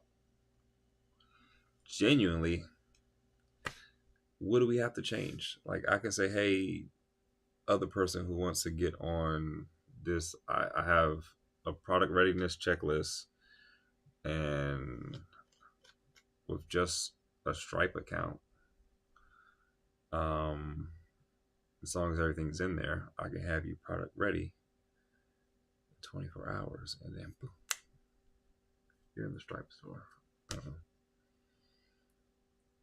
Yeah, I might do that. I don't know. It's really simple, right? Like we make a lot of things complicated. This is really simple. I do this one time for however many hours it takes. And now you have an effective system established that you can copy and paste. And who's not, I mean, you want to get in early, you want to figure out how to do this. It's like, all right, well, you could turn something like this into a marketplace and Again, how easily can you make being readiness for all the having readiness for this just a commodity? Just make it simple, fast, effective. It wouldn't be hard at all.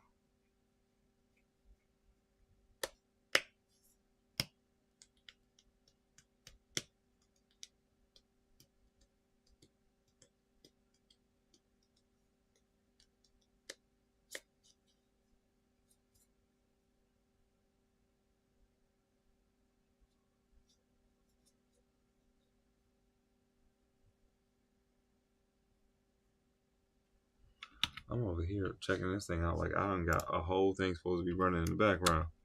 Why are you tripping?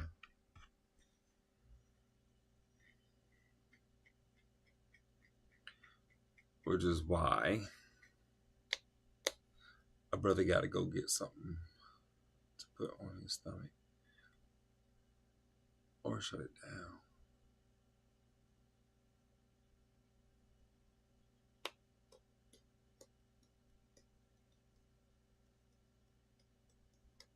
It's already done. 2 minutes in. What in the world?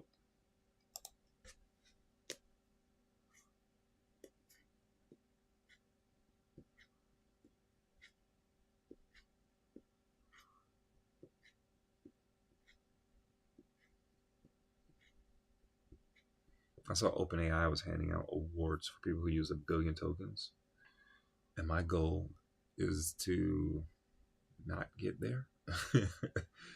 Like, how do I become so effective that I just don't hit these crazy token counts? Which I don't know, it's hard as I'm like experimenting with things in this workflow. I've probably used in the last 2 months, probably used like a couple million tokens in the last 2 months, like millions of tokens in the last 2 months, millions. So maybe 1 billion isn't a far stretch. Good marketing, OpenAI. Now everybody uses Anthropic. Drop it.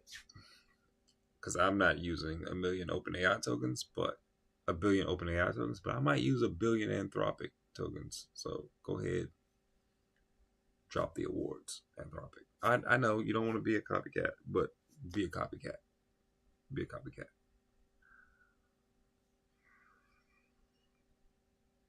Might be a thing to have like all the awards, right? I got my OpenAI award for using 1 billion tokens. I got my Anthropic award for using 1 billion tokens. You know, whatever other company. I got my Mid-Journey award for 1 billion tokens.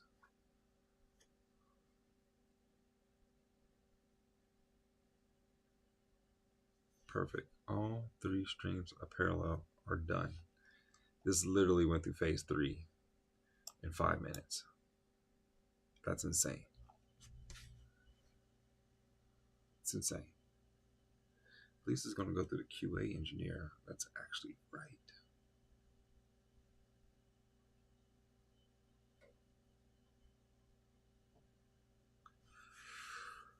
Whew. Air reader pal. I keep saying I'm going to go upstairs and grab an energy drink. I have not moved.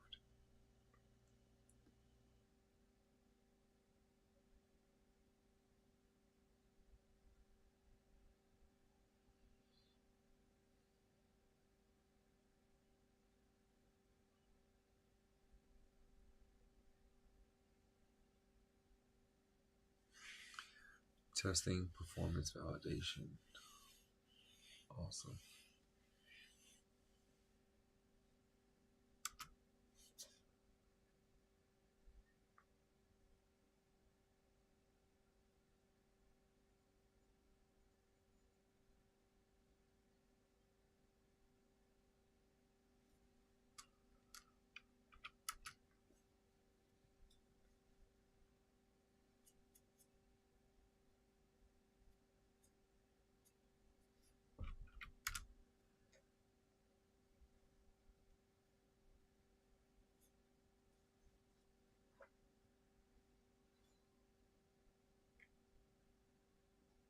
Oh, so right on a unit test?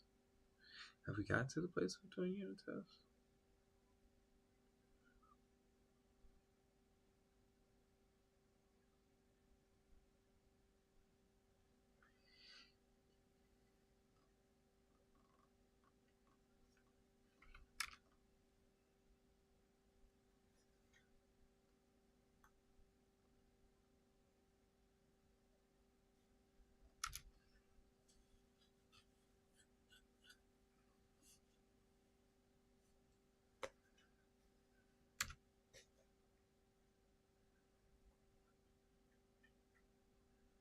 My wife is going apple picking tomorrow.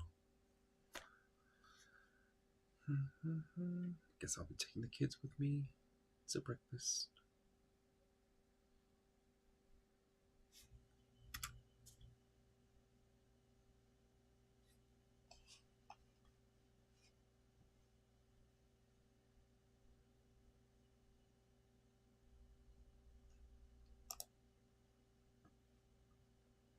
How come I can't find the window now? Okay, there we go. Seriously.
There we go.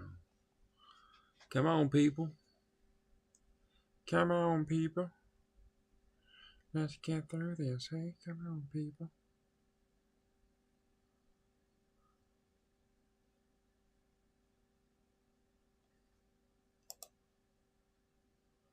Kaboop, kaboop. Kaboop, kaboop now. Get the compute. Kaboop, kaboop. Get that compute.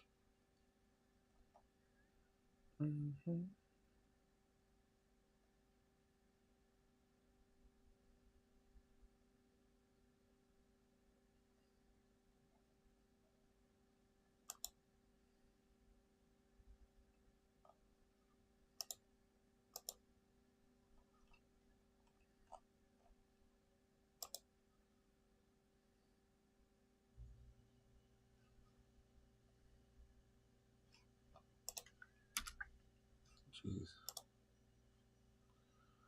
Yeah. Carry on. Carry on.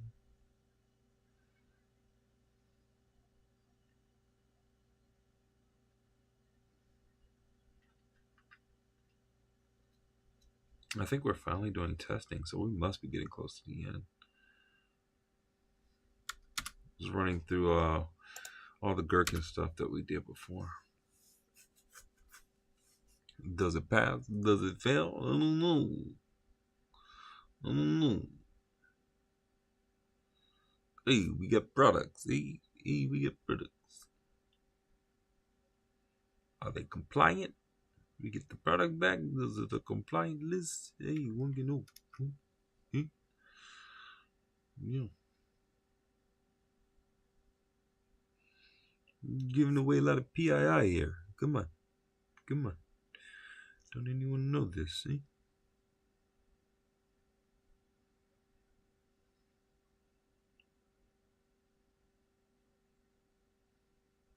Dang. Every time. Every day I sit in reading in the front. About to walk away when I come back. I'm about to walk away. I'll come back.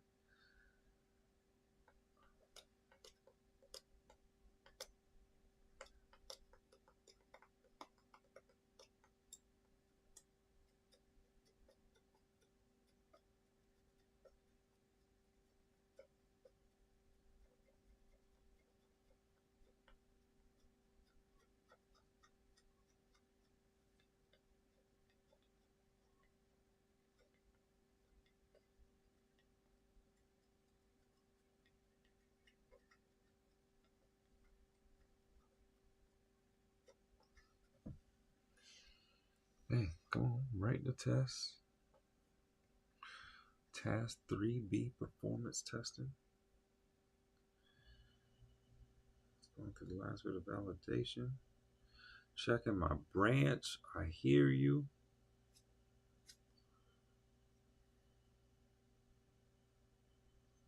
That tells me you're done.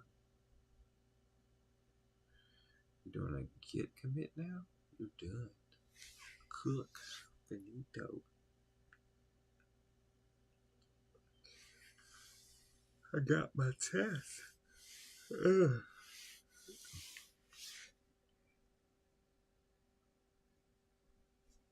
And we really went 11 commits in from where we were last time. We sure are. Goodness, boy, we moving. We moving. Come on. Drop another one in there.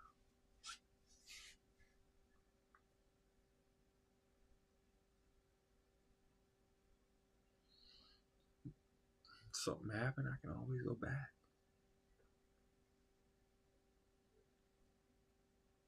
We stacking wins here.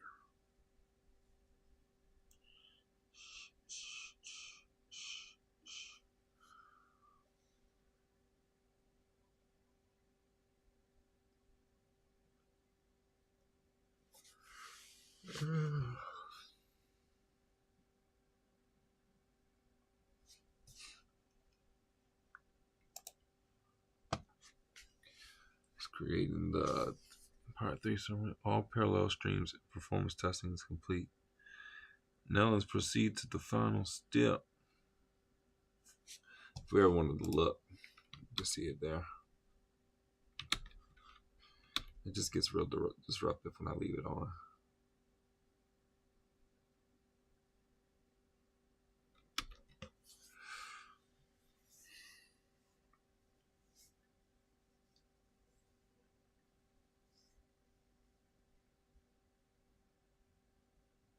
Yeah, I don't need to do nothing. We're going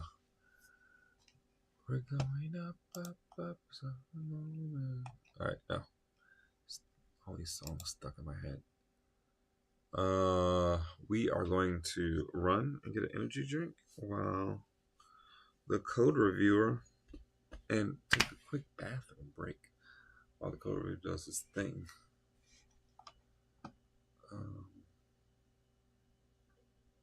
I should make like a bathroom break graphic, right? Just leave it there because you never know.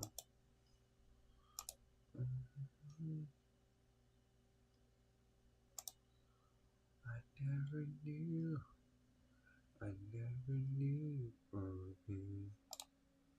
I wish I knew. I wish I knew. I wish I knew. Where's our graphic at?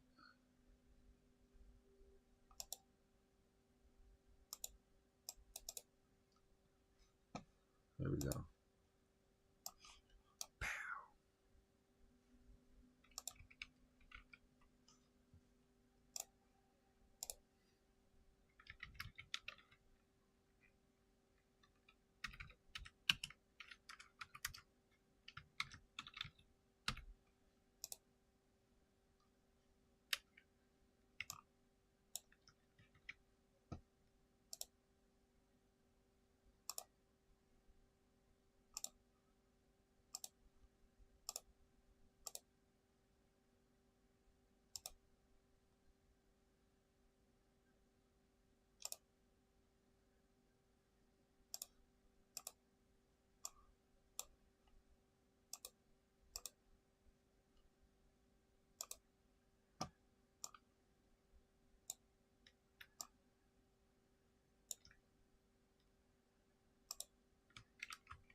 Many men, many men will step on you.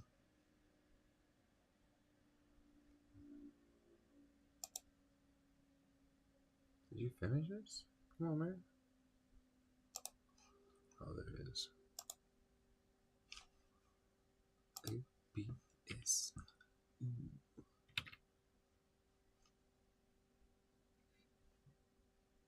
Come on, chill out.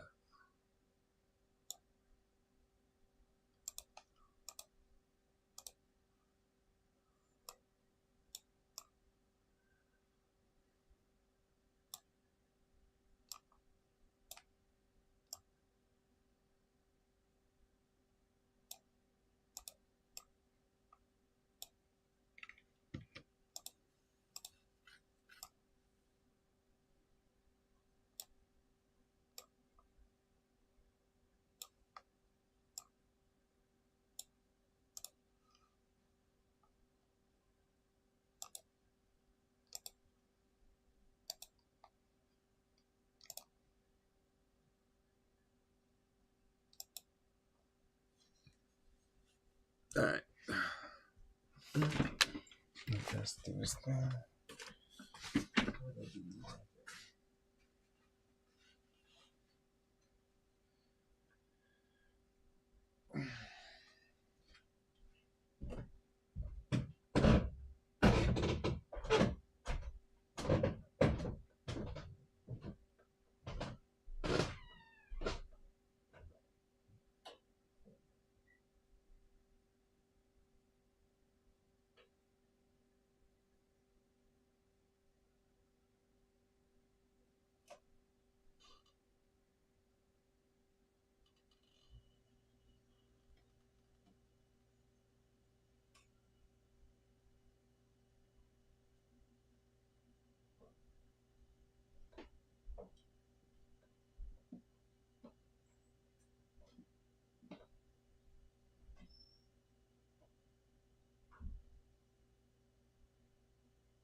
Ooh,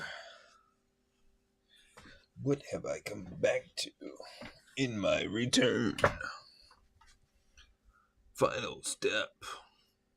Let's create a summary.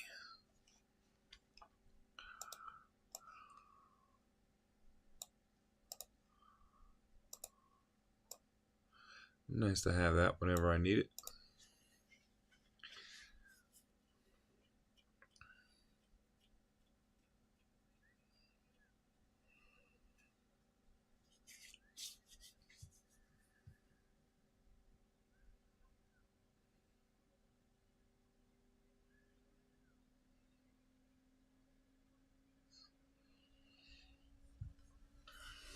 Got my energy up. I really want to get something to eat. But we can skip that one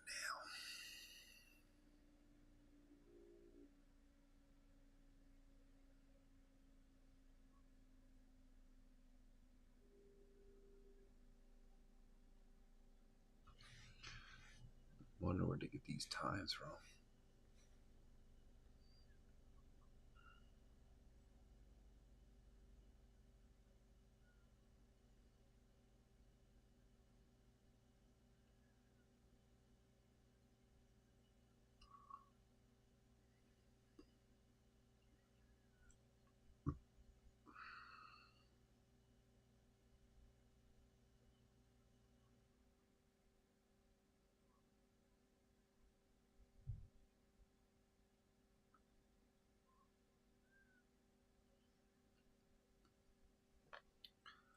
I think we're good.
Wonderful.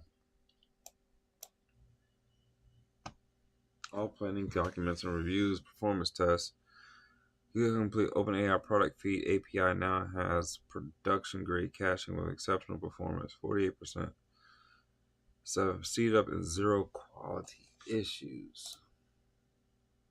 The messaging sounds great. Is it true? Oh, but it sounds good.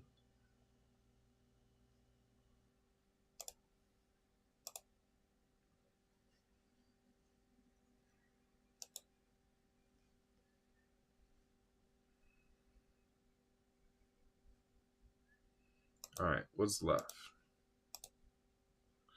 We've established everything there is to establish. What's left?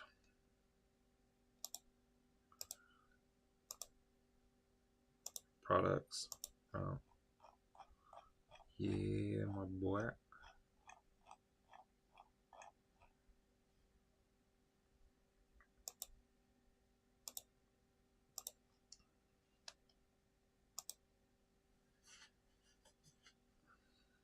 All that just to have two routes, really? It's insane, right? Under the hood, we've done a lot to make sure we kept this thing clean, right? Cache manager, really small clean files. I'm not dealing with some massive file structure. Super simple, super easy to reason about. I know how one thing gets to the next. I know where everything is. Nothing's been overcomplicated.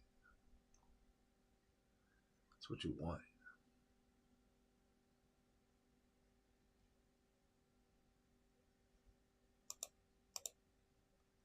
Yeah, that's what you want.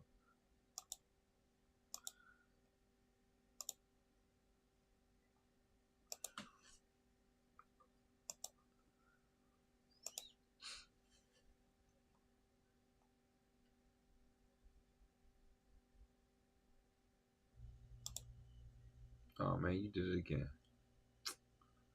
So I knew it. So remember I said once you reset it, it wasn't going to be able to put it in the right folder. So let's drop it in the right folder, shall we? Okay. Let's drop it in the... Oh, actually, I don't want to replace it. Keep your stupid butt where you at. Ah, sugar honey iced tea. Here we go.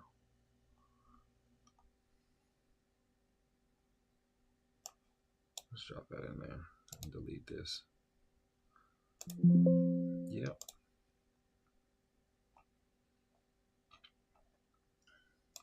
I do think it might, if I don't,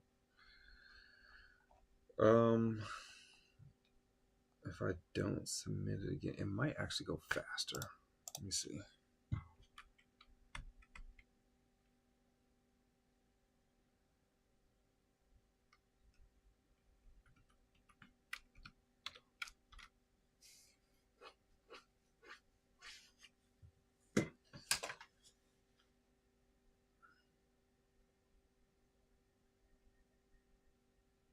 It might go faster. It might look and see, yo, you did a lot of work already. I don't have to do anything. Update.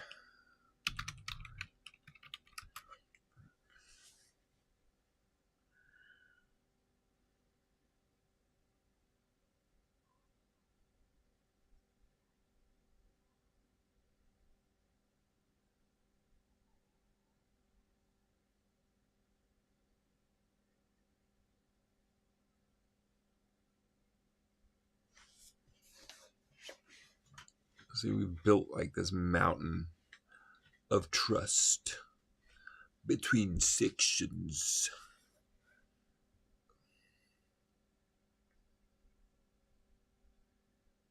All right, here we go.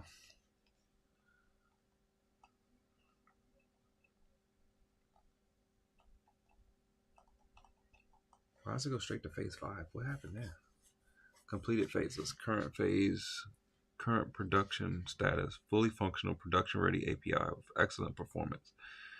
Problem 1, massive scope. The original estimate is 15 hours across 4 tasks, blah, blah, blah. This is 2 times larger than all previous phases combined. Problem 2, mixed priorities. Task 4.5 format, low priority. Oh, now we're getting to that other stuff I said wasn't important.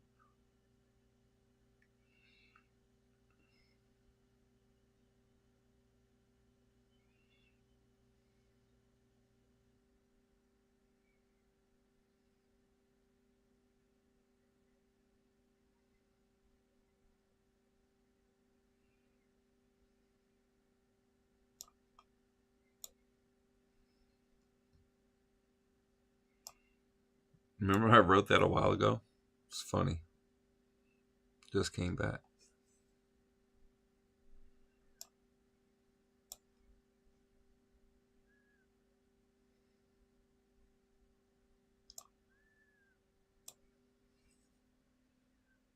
I love when it's like, hey man, you might be doing too much.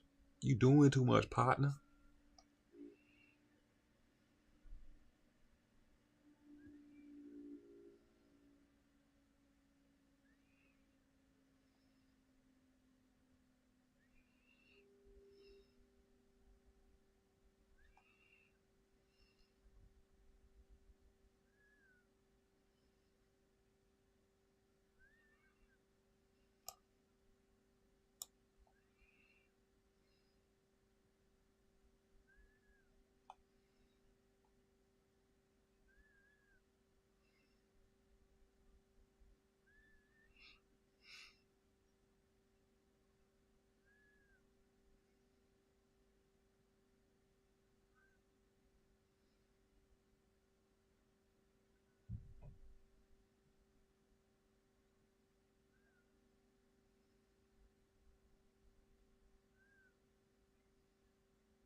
I like it. So I said, make it simple, man. It's already ready to go. Phase 5 is about testing and getting all our unit tests done. Phase 6, rate limiting. That's somewhat important. Phase 7, to document automation. And I say rate limit is somewhat important because I trust that I want to trust that they've established a protocol and they want to have this in chat. And you have no way of like really. I mean, is the AI going to be hitting the server that many times? I don't think so. So, it's a matter of, do I absolutely trust OpenAI to do right and that I don't need to add the rate limiting? Or do I trust they're going to do wrong and I need the rate limiting?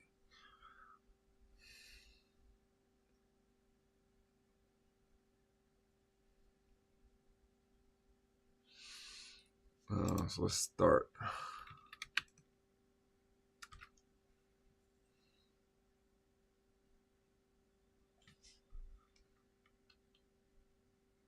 Yeah, we're going to do phase 4 mini.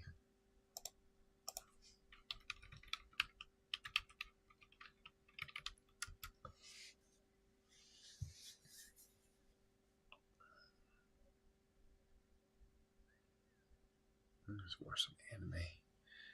Funny, I like watch some anime stuff and it'll put me to sleep instantly. I really enjoy it. I thoroughly enjoy it.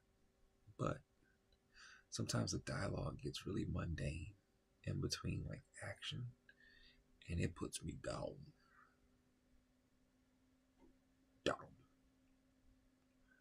Conversations are too predictable.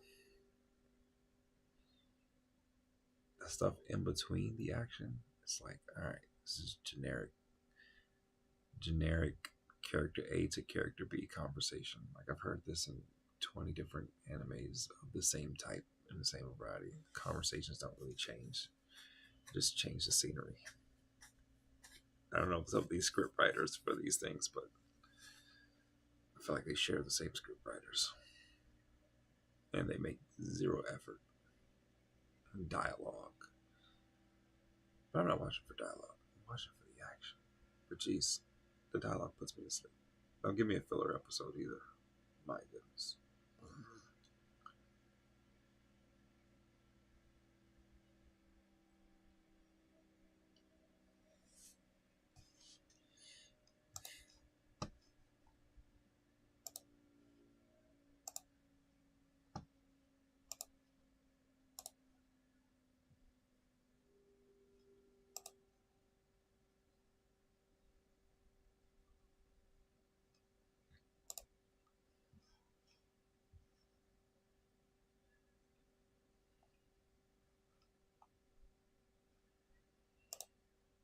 I think I'm really just aiming to get these features done.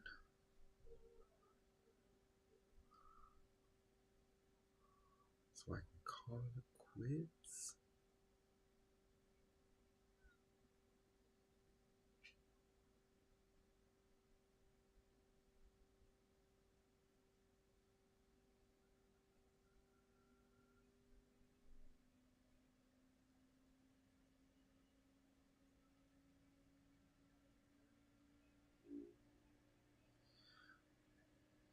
Getting a feature done means I accomplished something.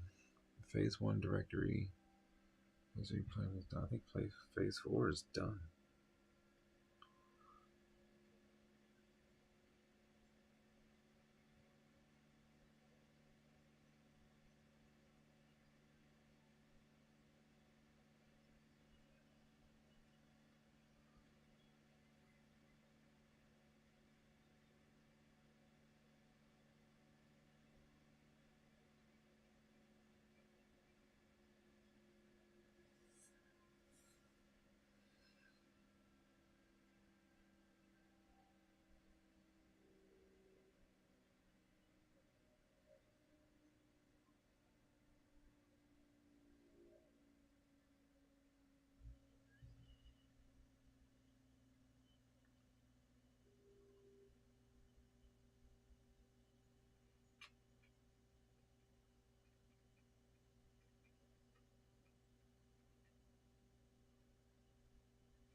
You want to know something?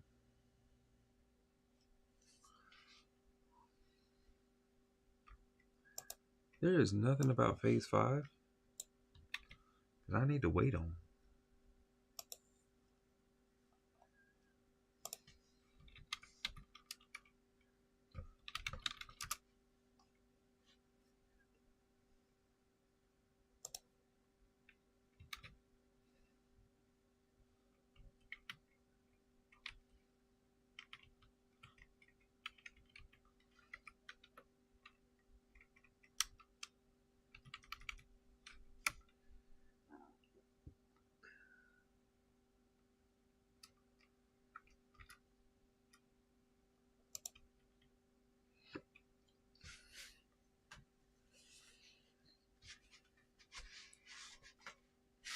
This might actually freeze everything.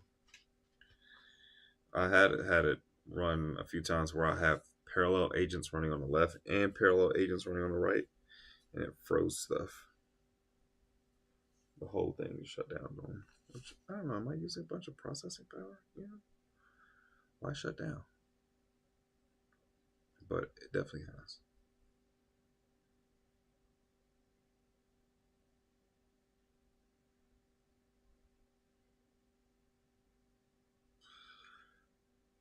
Ooh.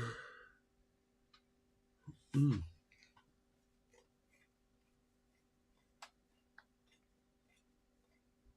Oh, it's already done. Dang. Or is it just creating the plan? Sub agent plan. Yeah, it's creating a plan for executing on this.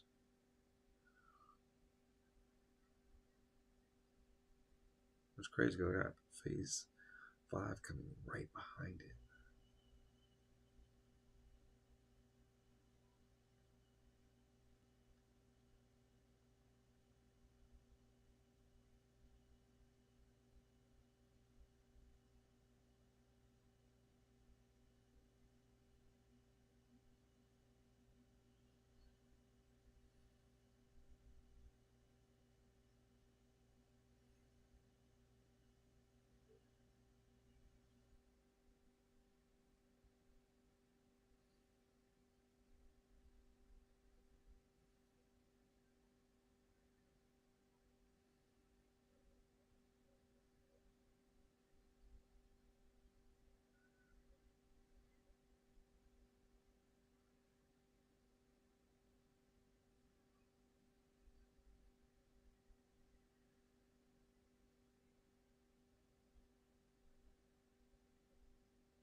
All planning documents I've created now ready to launch.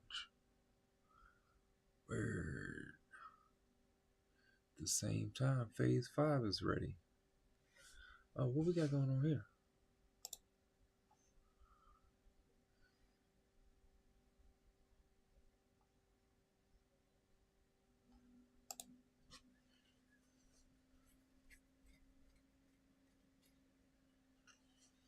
If you're not working to master AI every day, you will be left behind. Hate these stupid memes.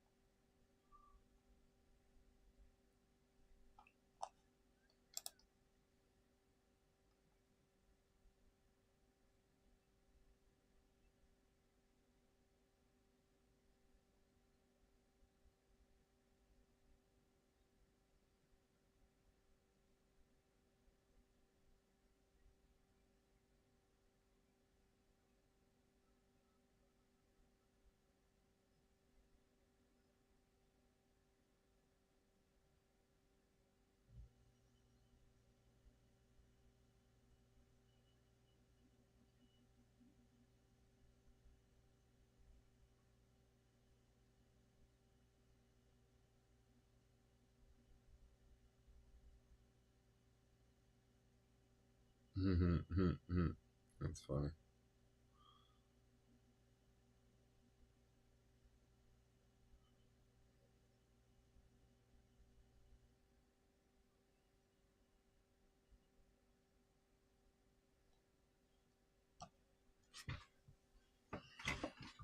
All right. So I'm wondering if I should pause on phase 5 or just let it loose. Or should I wait? Geez, how many agents did it launch? That's insane. All right. I'm going to let that rock.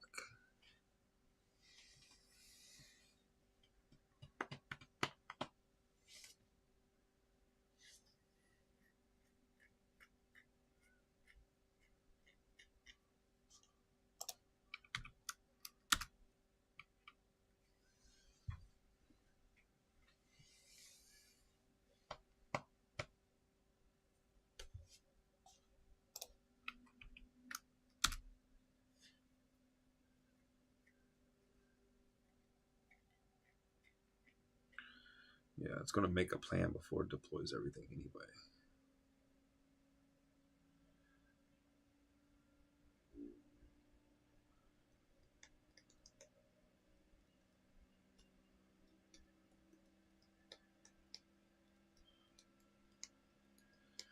This is crazy that we're in this phase where we're not actually looking at these outputs anymore. I mean, if anything, we're looking at like spec sheets, we're looking at README documents. We're not necessarily paying attention to the code anymore. Who was just talking about that? The founder of some company was just talking about it. It's like, man, I'm not looking at code anymore. And it's not that I'm not looking at code because I still pay attention to it. It's just, would I say it slows me down to look at the code? Not even that it slows me down. In certain environments, I'm paying attention to the code, but I'm more so paying attention to not what the code says, but the quality of it. And it's kind of weird. Like, how do you pay attention to the quality of the code, not pay attention to the code itself? I'm paying attention to like the patterns. Is the code readable? Can I navigate from one section of the code to another section of code and understand where it's going and what it's executing on without having to, without getting lost? Can I do that? If the answer is yes, then code quality is probably pretty good. Am I checking for anything else? Initially, I used to check for more things like, hey, maybe there's a better pattern to use here. But my workflow at this point, it's so close to matching my actual workflow from actually coding that I check it less because, not because it's, I need to move fast and ignore it. I check it less because it's matching me more and more. And where I don't trust code, I do trust me. And so it's like, if it's matching me, then do you trust the code?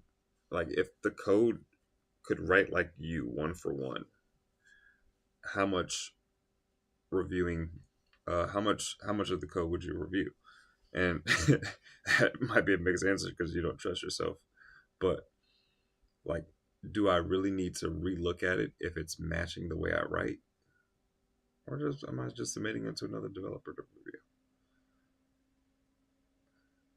I find myself submitting it more just because, again, it's matching me.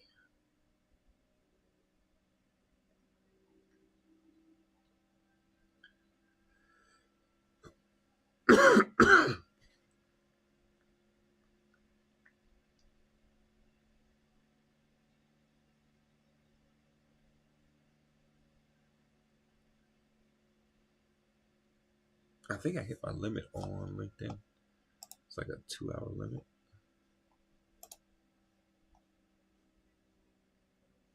No, still going. LinkedIn's still going.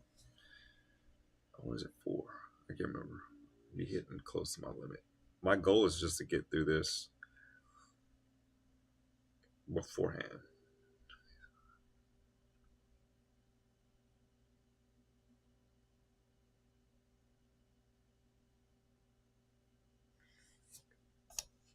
Why did this stop? Are you waiting for an answer? I knew it was going to die. This died on me.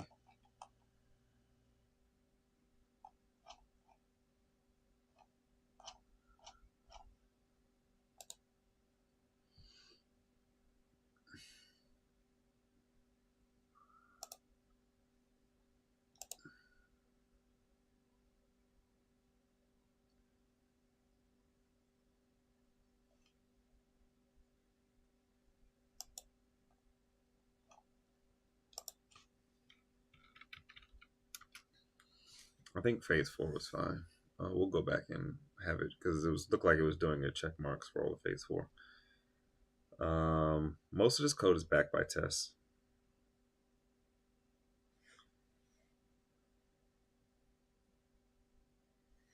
Maybe not. I'm tripping. I don't know what it was testing before, but it ain't backed by jack.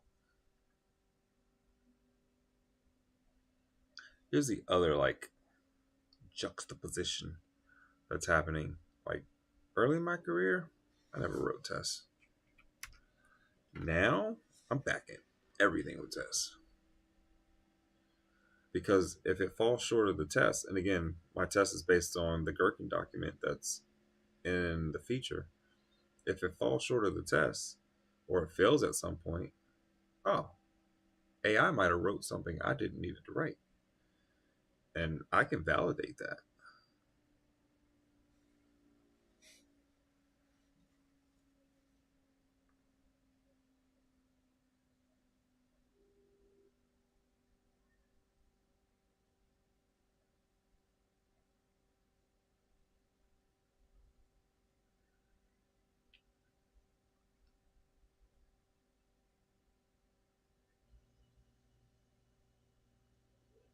Let's get these tests out the way.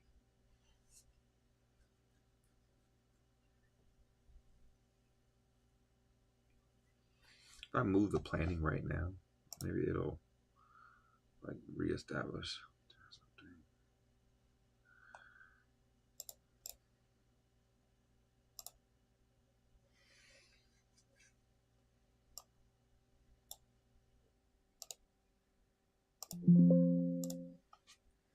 Get out of here.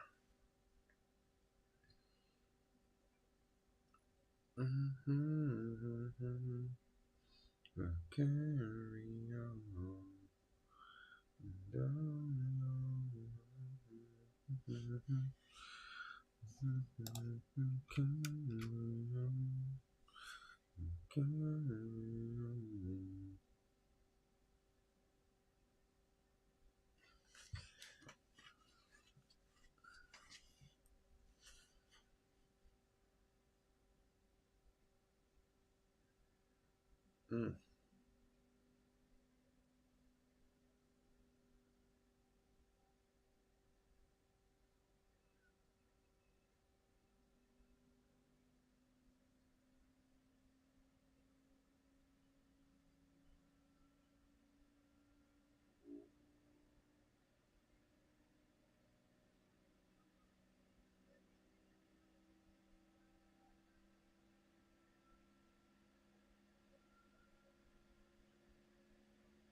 Bam. All right, testing's ready to go.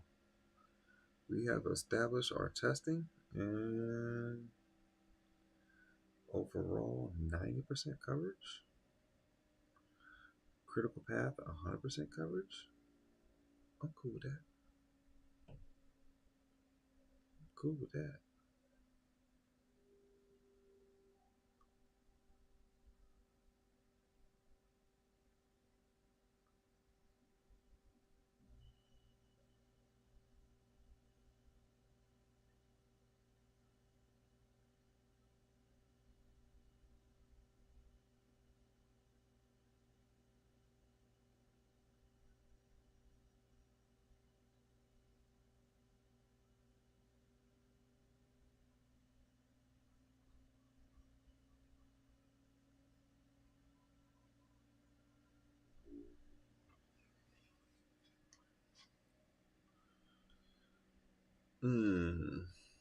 Excellent.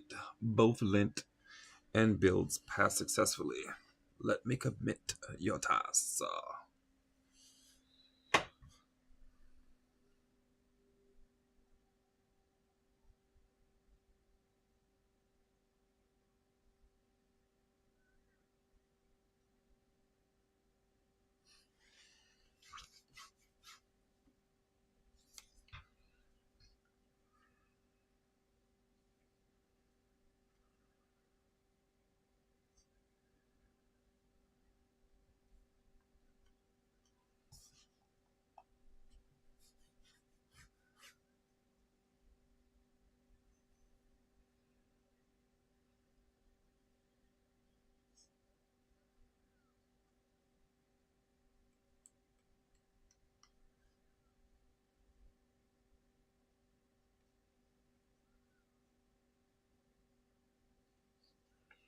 It's crazy that they were like, yeah, this took 6 hours.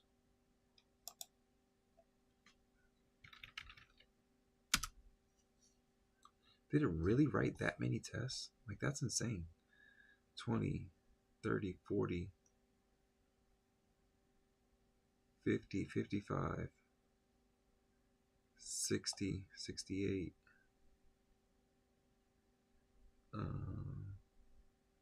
68, 69, 70, 75. It's over 75 tests. Just crank those out. It's crazy.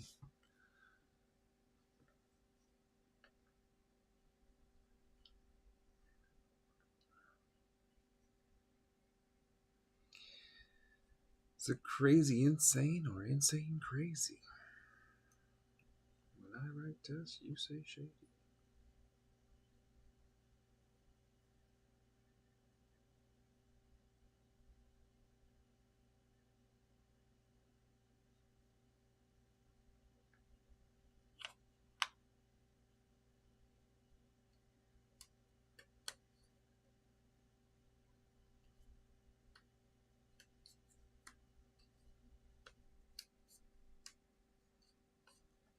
Wait, did I miss a folder? I did. I'm like, what is happening? How is this so small? But here we are. The lib folder. It's quite a bit of code.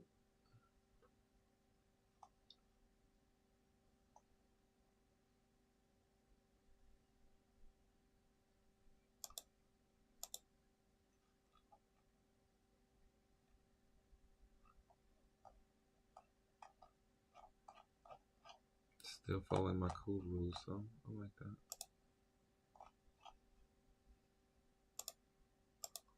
Config might not. I have a feeling this one might stretch my code rules. It's getting close. Doesn't quite stretch it. Afraid it would though. Been following my code rules for the most part. Say for the most part, like what is it not done?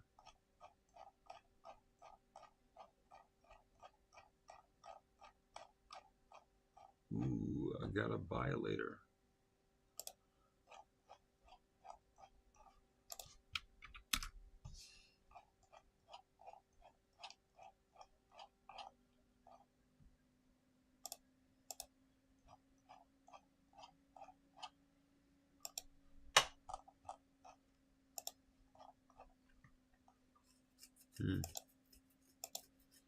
And this thing could get so out of hand if I let it. It'd be impossible to build a project. But we can't let it.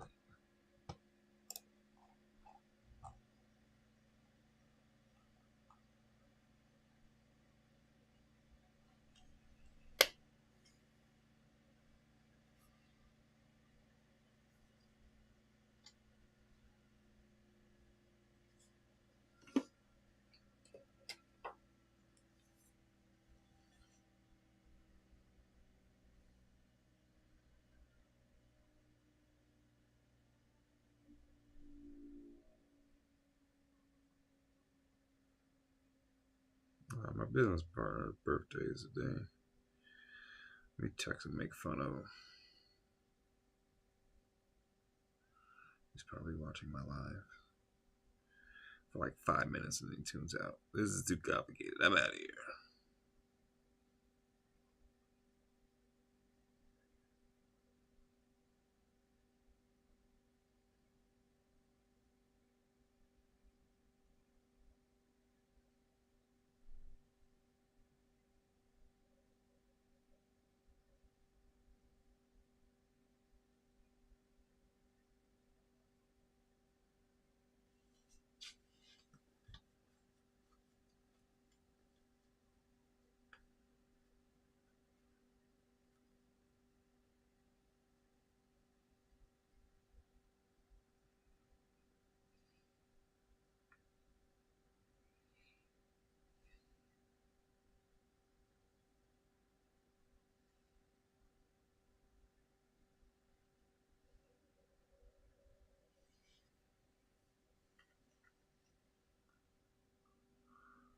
We're good here.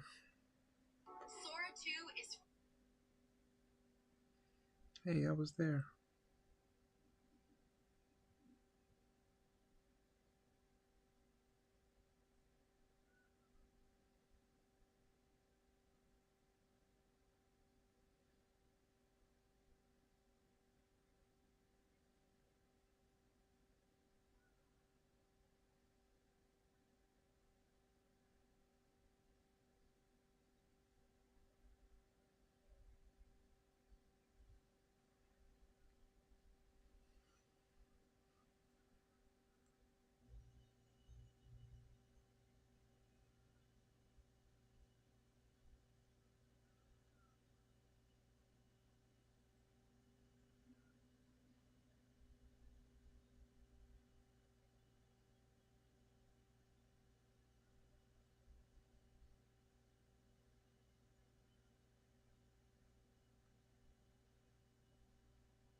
I see here. I'm thinking this job was gonna finish early.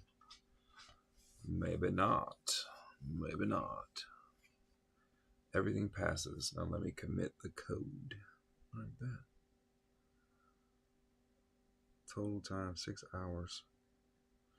I don't know where it's getting this time from, but it sure ain't no 6 hours.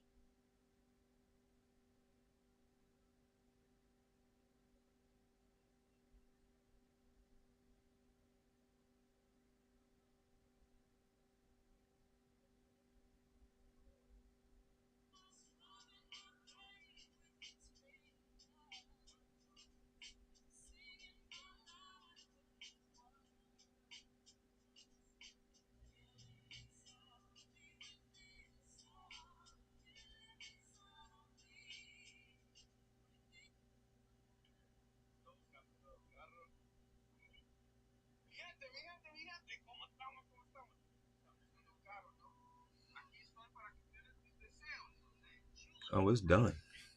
Let's go check.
This is the last thing.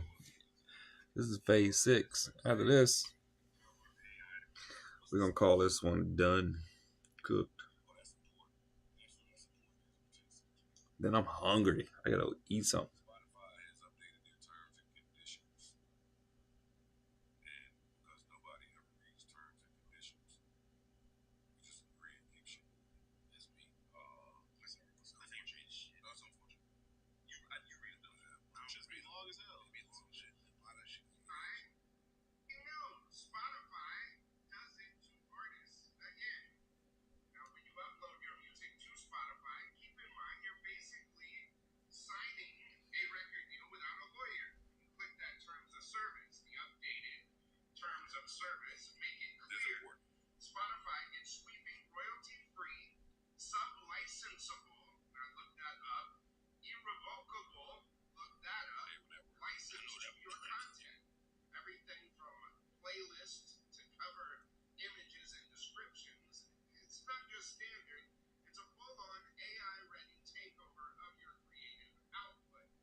Yep. All right. So phase 6, enhance product ready API with rate limiting monitoring format support. So that would be our last thing. Out of all the major things, the what is that? The rate limiting monitoring.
Getting there.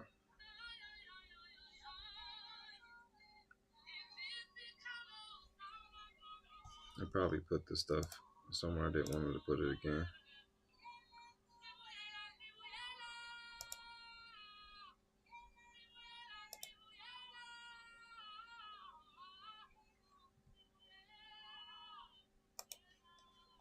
So we can call step 2 done. All right, we're done here. And now we're going to be ready to move on to here.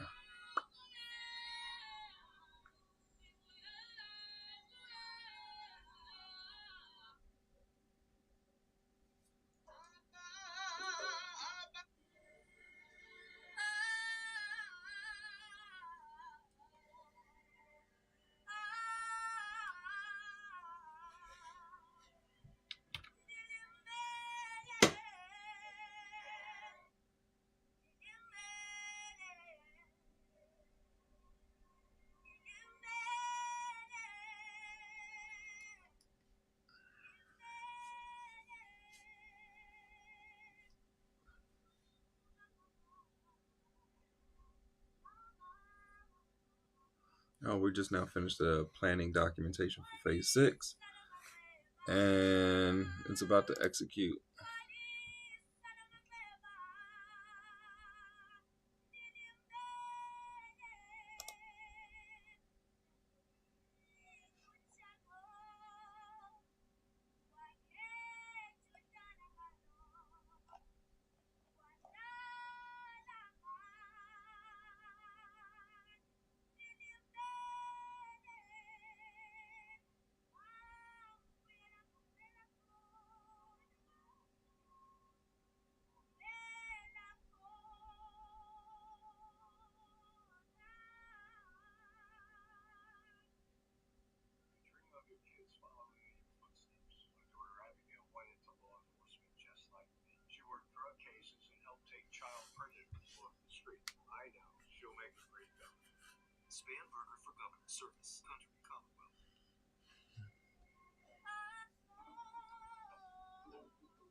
IO Redis. Don't know if I like that all that much. Why would I want to do that?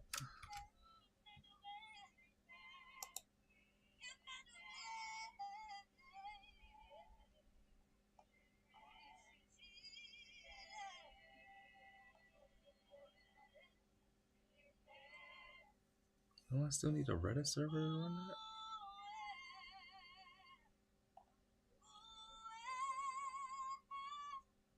Maybe not.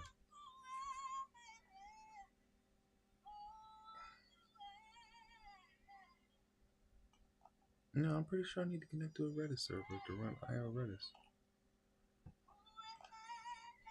I don't think I'm that interested in running an extra server on top of the server I'm running.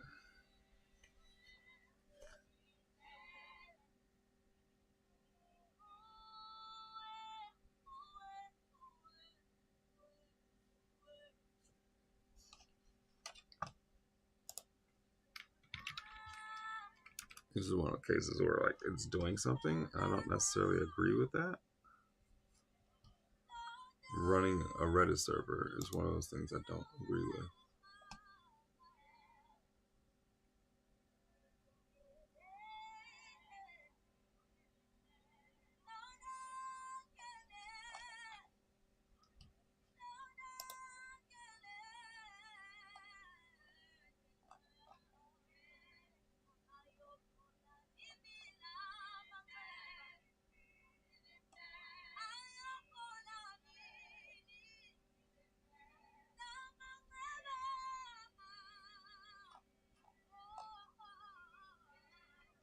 Oh, we had 3 hours on this? What's up?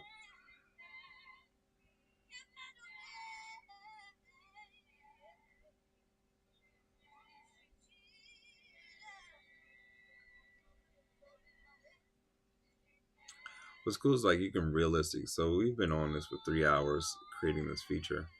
You can realistically see like, even working at in a production environment, because this is going to production, even working in a production environment, this is still taking some time, right? This is 3 hours.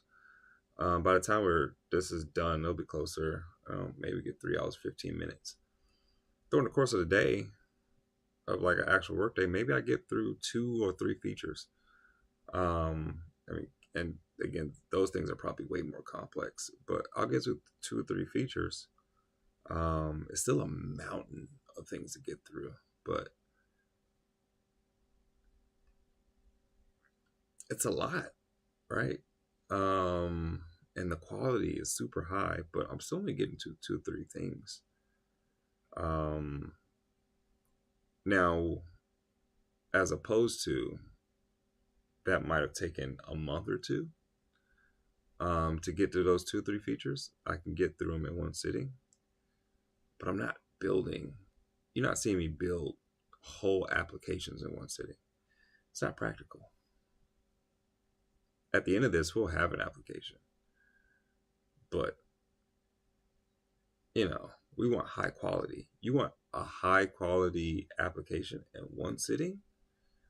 I doubt you'll get it.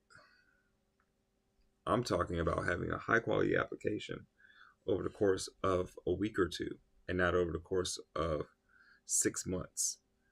The 6 months work can turn into a week or two. But you don't want to turn that 6 months work that was turned into a week or two. You don't want to turn that into a single day. You do. I mean, long tail you do, but today, is that going to happen? No. So these prompts that are just building applications for you, right? I'm seeing so many ads where they're like, prompt to build your full application. Look how I built this Netflix copy with a single prompt. It's the dumbest thing. Because you don't have a copy. Like, there's no infrastructure. There's probably not even a back end to that prompt. The front end isn't even there. Let's be honest. So for me to get through, and we've had 3 sessions now, all over 2 hours. I spent 3 hours on this one feature, and we'll finish this feature, and it took 3 hours. The last thing we did took about 3 hours. 6 hours spent total on this. Not counting like the pre-work. That's probably like another hour. So about 7 hours total on this. Looking at our checklist, we got what, 3 or 4 more things. Let's say they take 3 hours a piece, right? If we look at our checklist, we're here. Let's assume this is 3 hours. 3 hours. That's 6. 3 hours. That's 9. 3 hours. 12. 3 hours. That's realistically never going to take that, but let's say it. 3 hours. 15. 3 hours. 18. 18 hours before we go live. So 18 more hours, plus the hours we already put in. Right? So we're a little around 30 some odd hours. So we got a full work week, right? Like I said, you turn something that was months into weeks. So 2 weeks, you'll have ACP done. But then after that, it's copy and paste. Copy and paste. Then it's like, all right, you want to do that again? Cool. What else you want to do? What else you want to put ACP on? What you want commerce on? All you need is a storefront with Shopify. Or you want to integrate into your other systems? Great. Have those automatically, just the way we establish a script that can automatically post your Stripe. Have another system automatically post a Stripe. Let Stripe be your source of truth. Bam, post it in there. Now I can go run a migration script that'll go grab everything.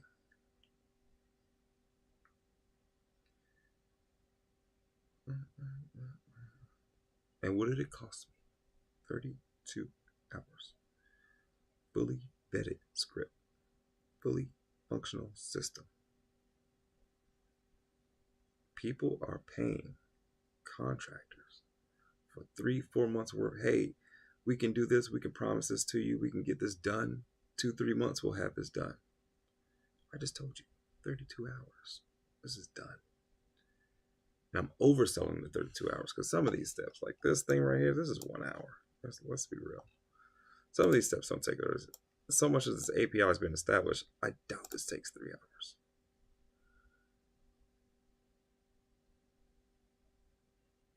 Yeah, a lot of this stuff has already been established. The only thing we're really doing is working. We already have the webhooks. Let's come in with Stripe. Come on. Come on. Easy. So our next step is going to be a lot easier. In your app, we're establishing what we're doing in our app. All of our in-app stuff is going to be done.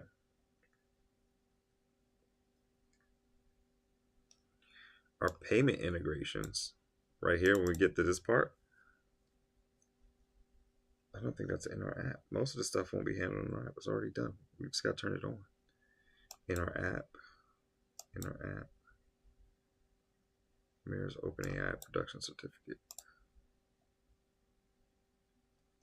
My goodness.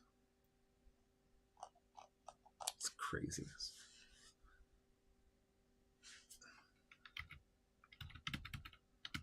I wonder what would happen if I give the rest of this to reimagine the task. Long 3 hours. Status ready to continue. Status. Oh, let me type start. All right, but do your thing. I wonder what would happen. I'm looking at code quality 0, protocol features.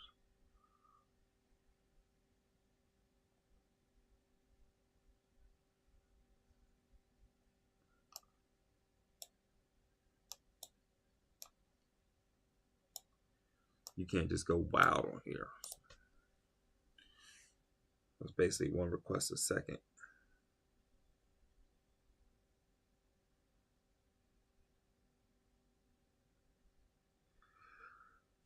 Oh boy. Watch out now.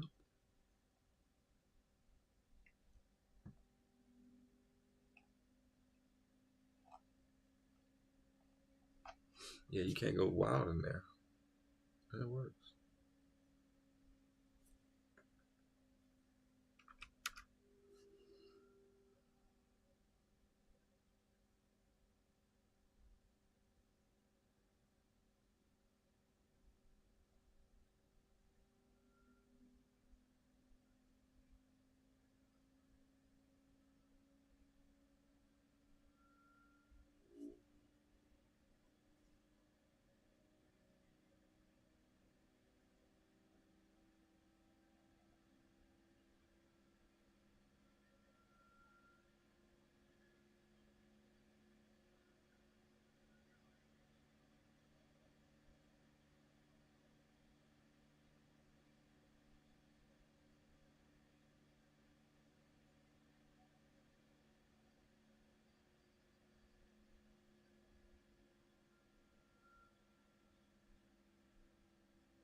What is Sentry Wizard?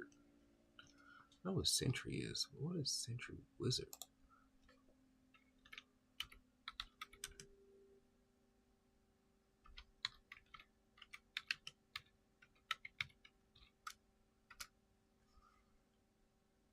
Mm,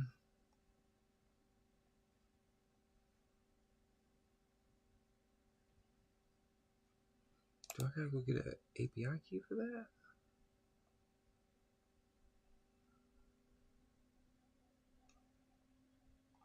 I rock with Sentry though.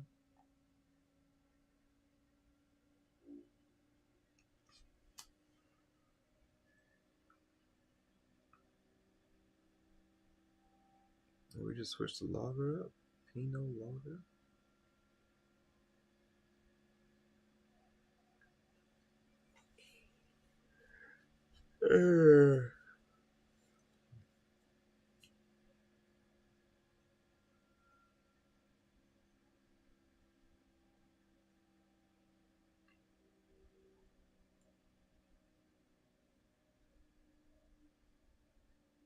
Goodness. This is the last step, y'all. Once this is established, that's it. This will be the last thing for the product feed. I mean, we already have a working product feed, and the test return, that's done. What we haven't, what it's doing now is just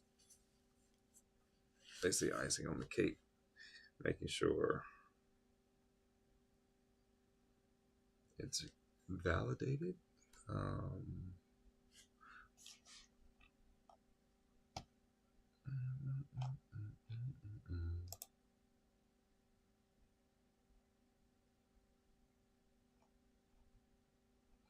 Yeah, I thought Sentry was just like find bugs and stuff.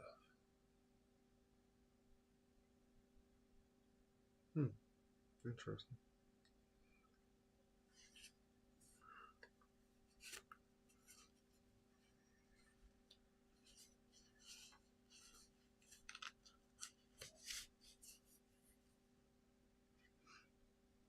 Ooh. Ooh.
I need this thing to be done so I can go eat some food.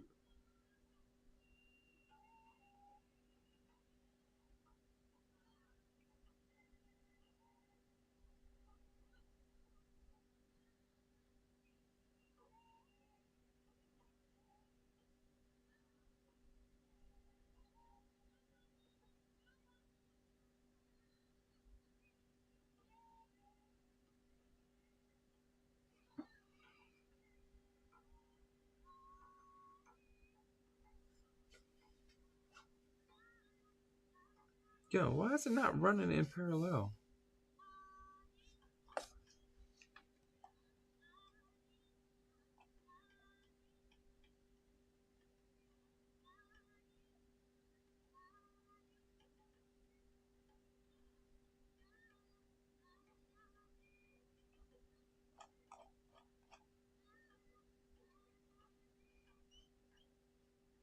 I have to make sure it's not making stuff up, because when it does stuff like that, like, I feel like it starts making things up. Like, because the goal is for it to get through it, but it feels like it starts making things as it goes. So 6.3. All right, so it's 6.1 to 6.3. Maybe.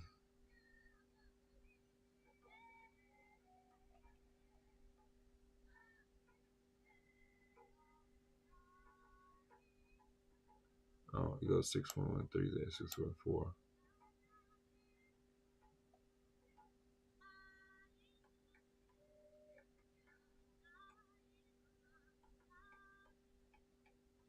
It was supposed to be do 6.4.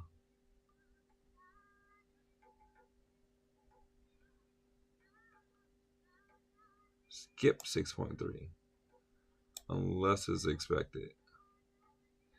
Yet here you are asking me to do 6.3.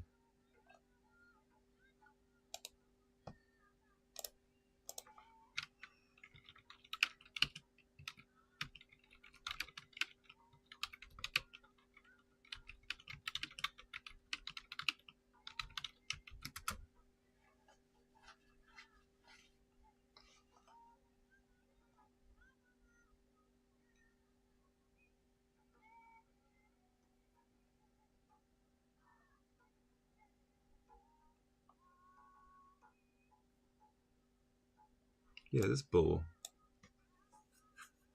You're never gonna do that.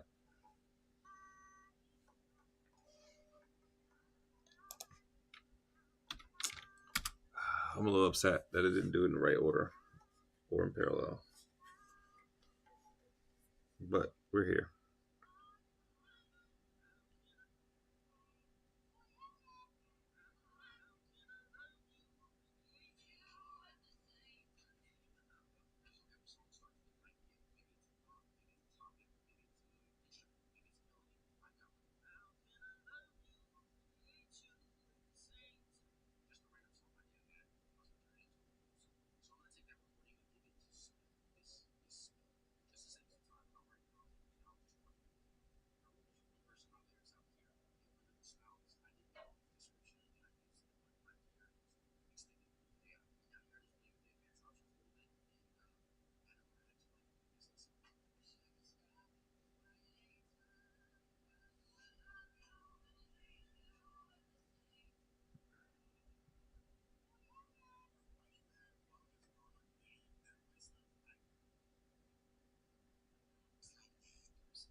Boom. Done. Phase 6 is in there, baby.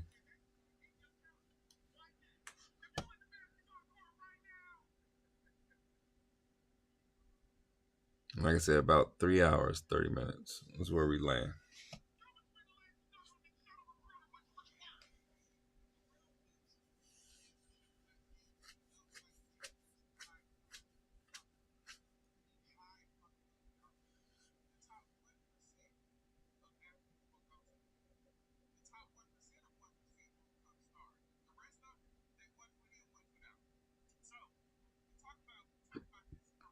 Boom.